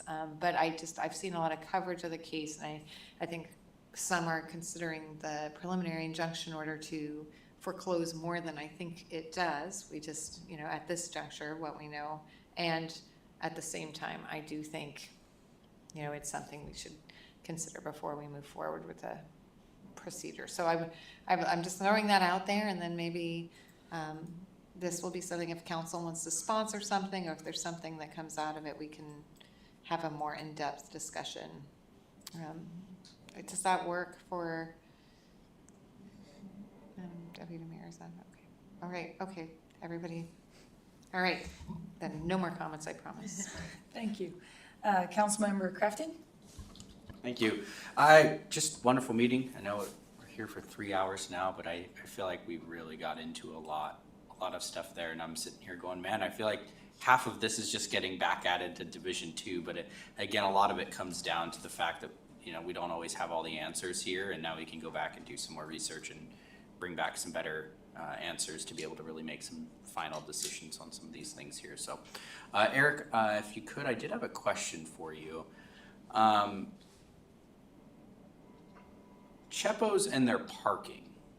I've noticed it has become more and more, and it's almost like every day now, that they are bleeding out into the roadway. Recently, there was a rather big event there because there was a dignitary that had shown there, and I mean, my gosh, they took almost the entire frontage road all the way down into the cul-de-sac there. I was there last night and left because of I was able to find a parking spot, but I didn't want to sit for their wait time for an hour. And there was multiple parking spots still in the parking lot, and people were already bleeding out into the road. Is there something that's being addressed around that? It's a very small road and can be a big safety concern for people walking down in there. Yeah, thank you for that question. So we have talked with them about, we've noticed the parking on the access road too. There's kind of a psychological thing that happens, and so we've been working with them to figure out how they can express to their customers that they should come to the back of the building to figure out if there's open parking. They've also come back to the planning department to see if they can expand their parking lot.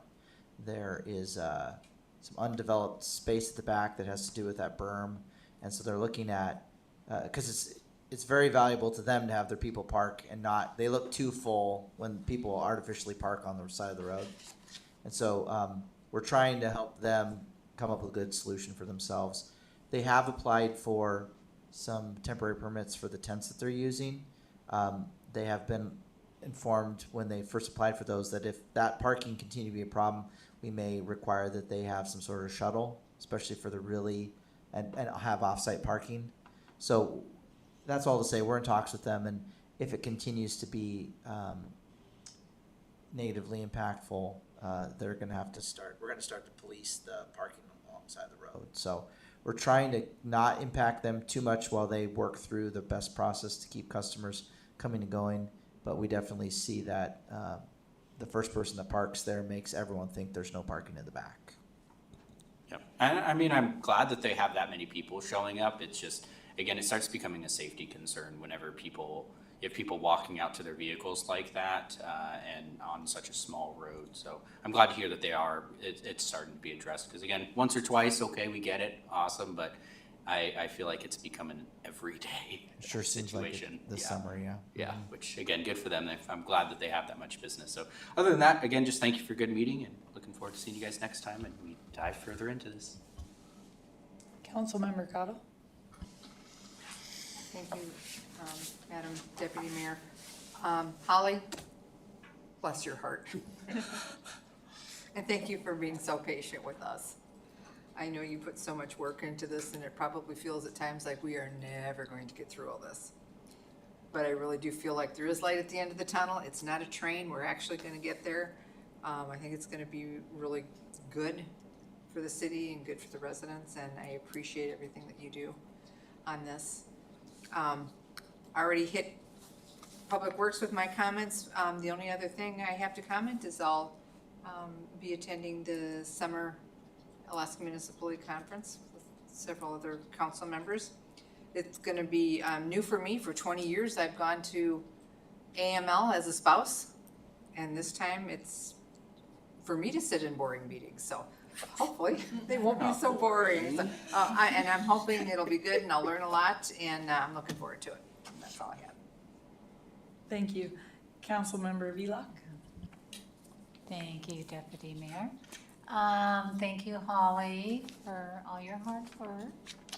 And thank you for the wonderful meeting. And I'm also going to the conference. I will see you there, Kathy, and we can hang out. Sometimes it's hard. She usually means Stu. Come on, now I can hang with Kathy. No, Stu's actually really fun at those, by the way. But anyway, that's it. Thank you. He's gonna hold that to you because it's on record. No, thank you, Holly, appreciate that. We are working hard, guys, but it will pay off, just like everybody on the council agrees that you put the time in and we get the best result. On to the next thing, there is no executive session scheduled, so we'll move directly to adjournment. With no further business at hand, I'm adjourning the meeting unless anyone wants to object. Hearing none, the meeting is adjourned at 9:13. When do you fly out? Turned right to sleep with that. When do you fly out? So Holly, I think what excites me most about the rewrite, remember my story about my friend coming